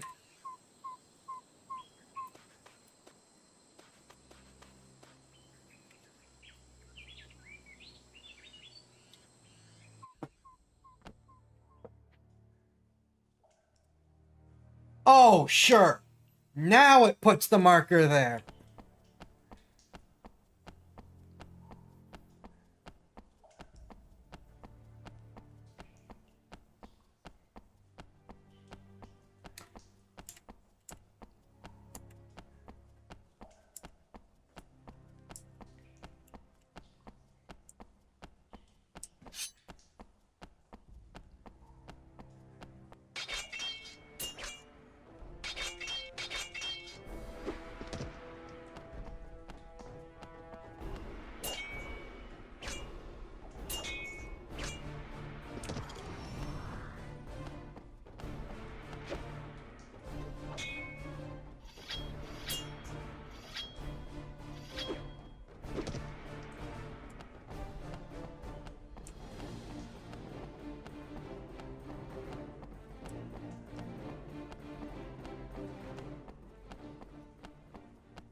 Is that lady supposed to be running back there? She's probably there to visit the captain. Now, let's keep an eye out for the person that murdered 8 of our other guys.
Okay. So he just mostly stands there?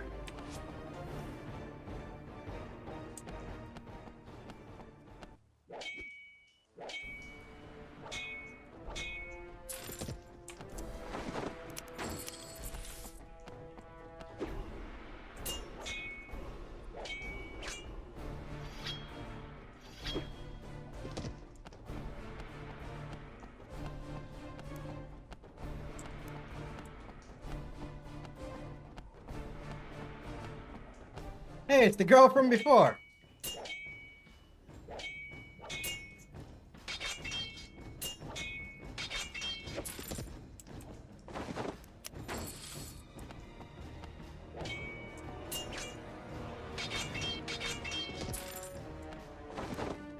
Wheel lock bayonet? As in a wheel lock with a bayonet, or just a wheel lock mechanism on a bayonet? Or a bayonet on a wheel lock mechanism? Wow, she and the captain did not spend long together. By the way, anyone see that person that's murdered like 20 of our guys?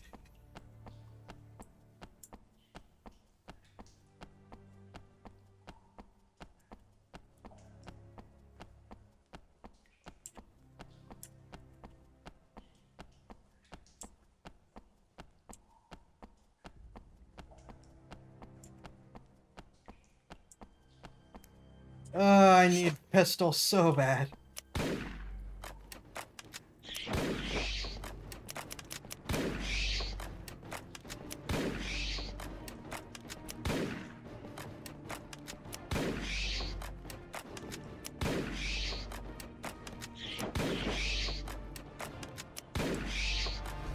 Please die! Why are you not dead yet?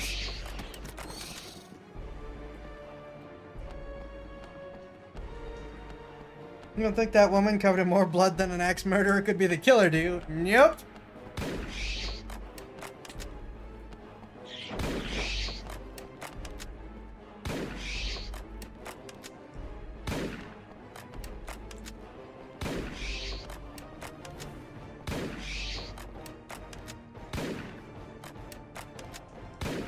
Why is it so bad?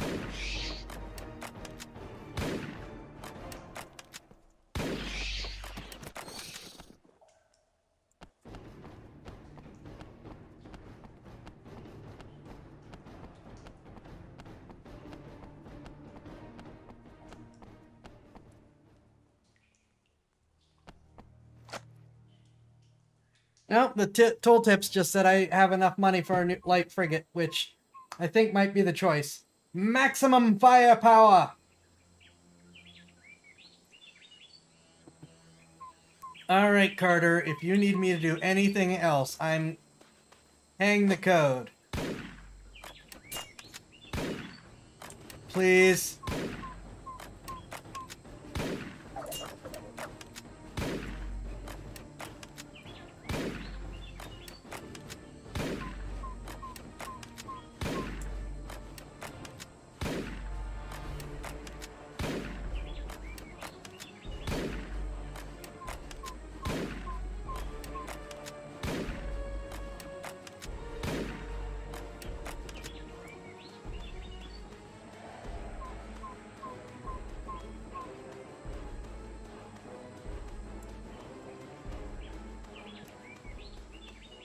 Why are the pistols so bad?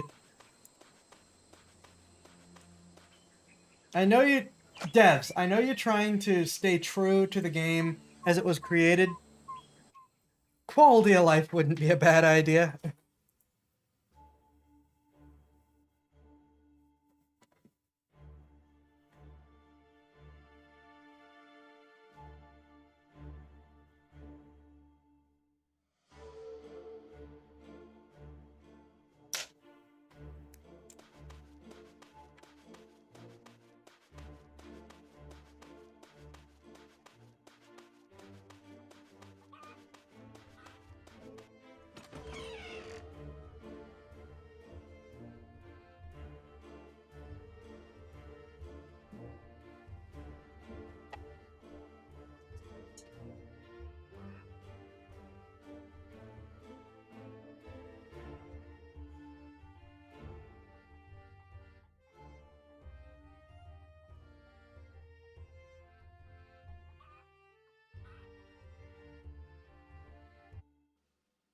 There we go.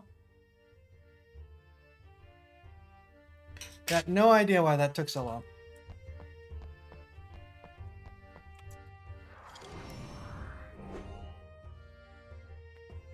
Three-point voodoo increase. Okay.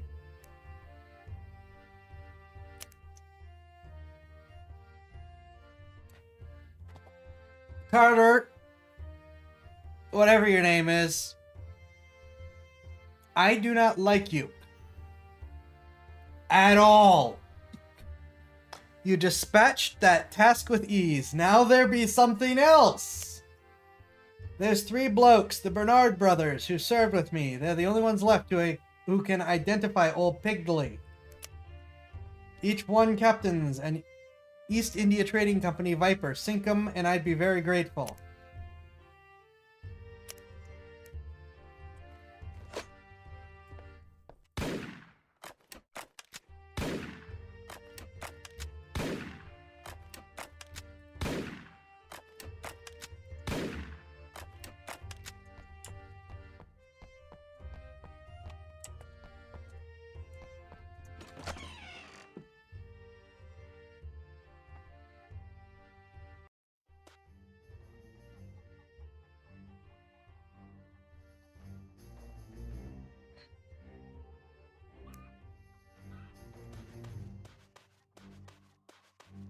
I do not really feel better because the bullets didn't actually do anything.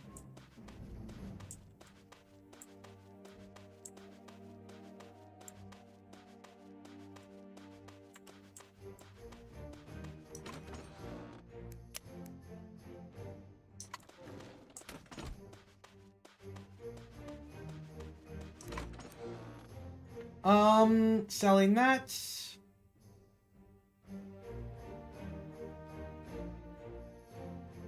$5, $5, 27, 20.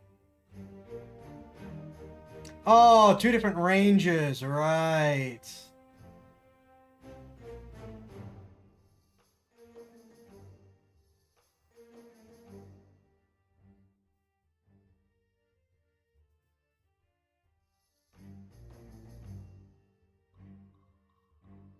All right, so I'm selling everything but the three of these guns and that sword.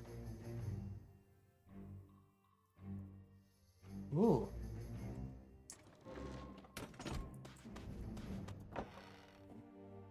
Sell extra guns and swords. I should, yeah.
All right, we're gonna buy a frigate.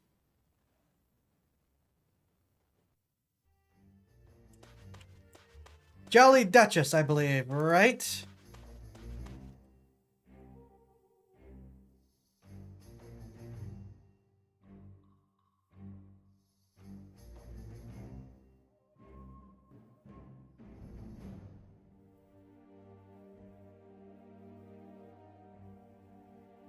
Jolly Duchess.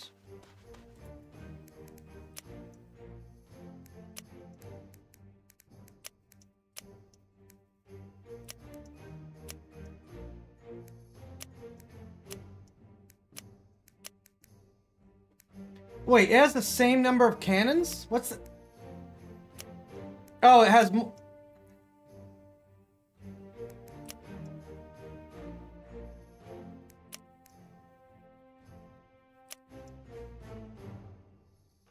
But the cannons aren't...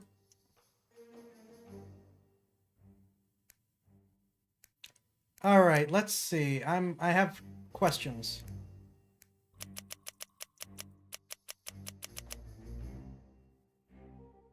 I saw Darkwater. We're gonna use that at some point.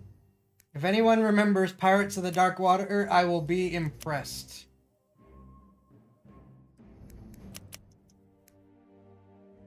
Where's Jolly? What? I guess joyful?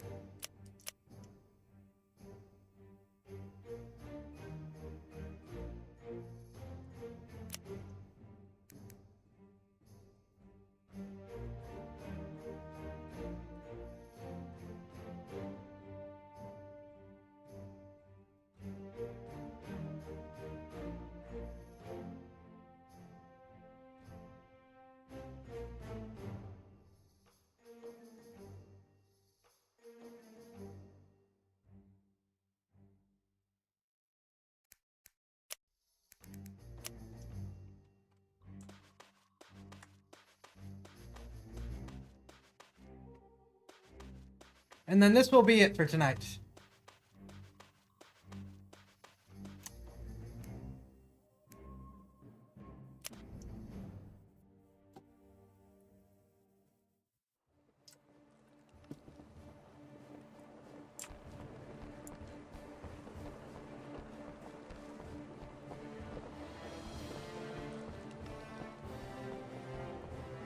Yeah, the steering wheel's a little closer to at least 4 of the guns.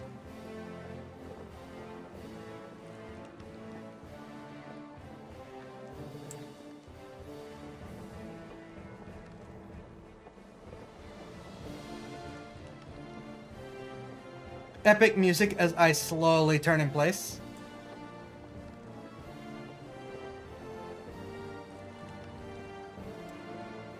I guess we're buying the closer steering wheel more than anything else with this thing.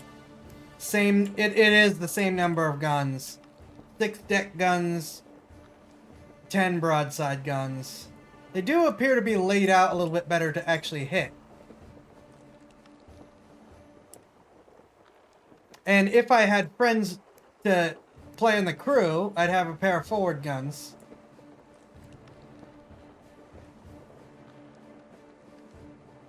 Chasers. It is a little weird, but I kind of like this multi-tiered deck. Just because it's different. They know we be pirates. Plundering will make them real mad.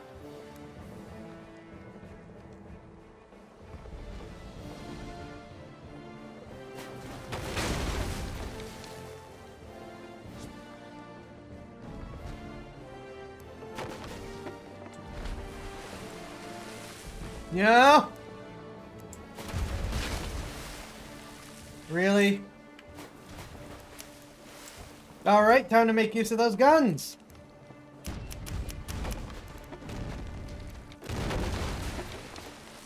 Please.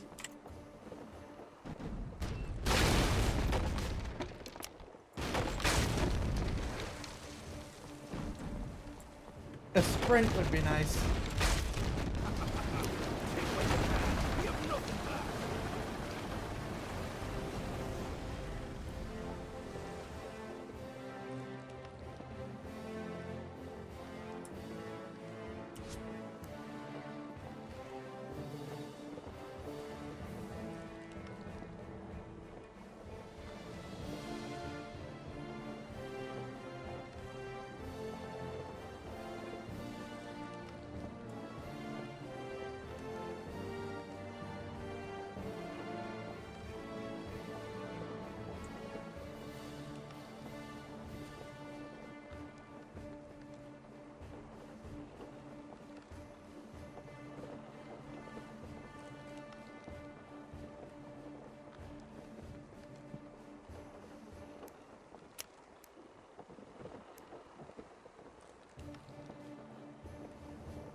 Ah!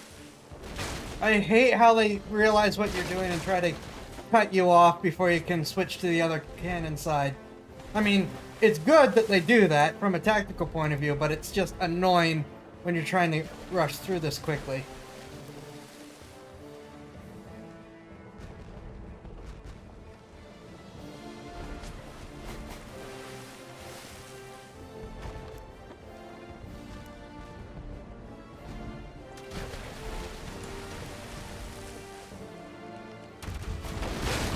Turn him into fish food.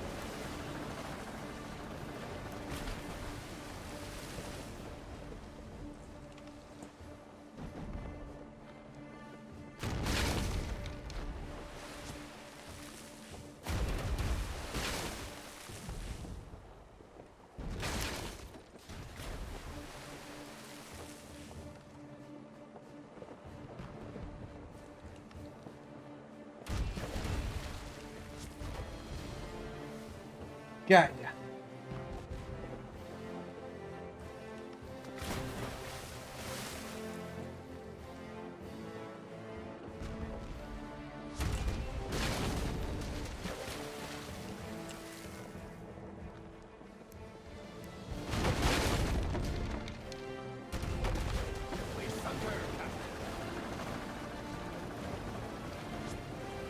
Oh, that was the other one we needed. Okay, cool.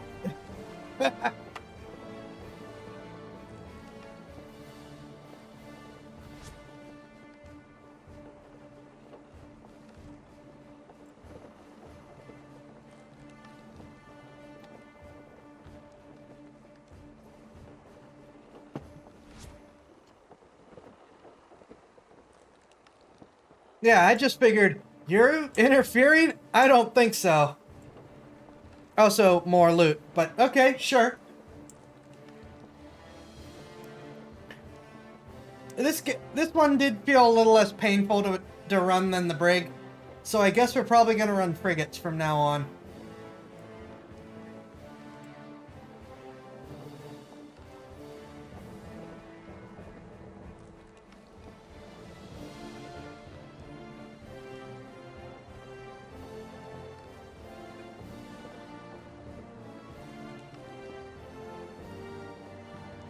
This was also so much faster.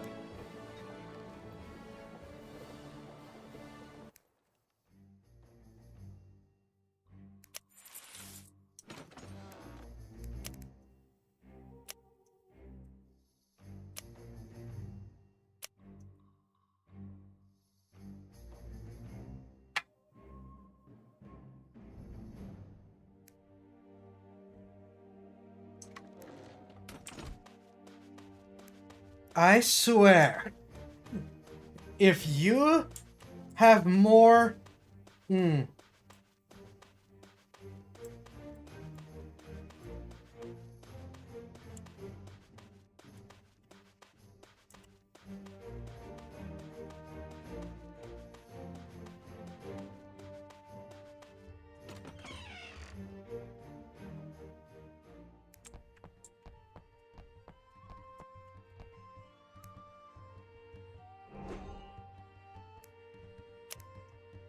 You sail as well as you fight. I'm impressed. Now that is the matter of a certain tattoo.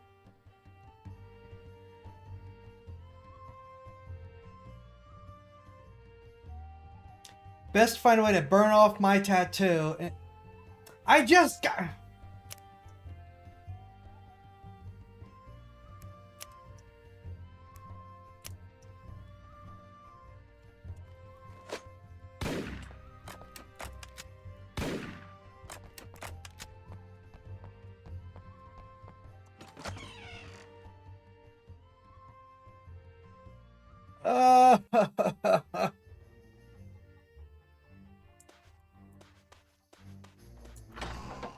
Yeah, we just got the tattoo for this guy.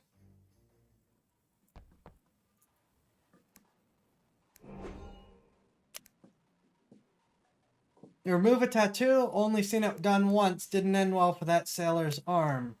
Cost, miracles don't come cheap, mate. You must gather the ingredients. Undead have what I need. Here's a list. 10 vials of liver oil from undead mutineers. 8 patches of hair from undead pirates. We are not doing this tonight. I'm going to bed. The game is fun. Carver needs to die in a fire.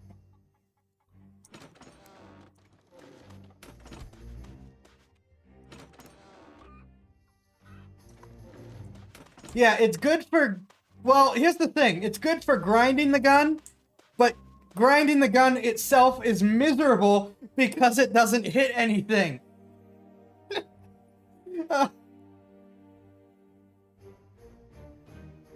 Oh. Okay, I don't know what I'm going to do on Sunday. Oh. I thought we'd be past this tutorial by now, so maybe we'll keep going.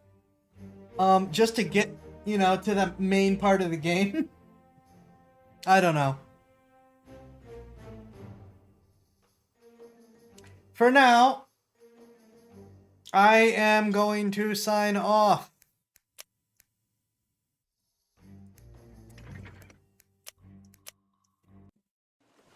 I thank y'all for watching. I hope that you enjoyed. The Beta Skull and Bones.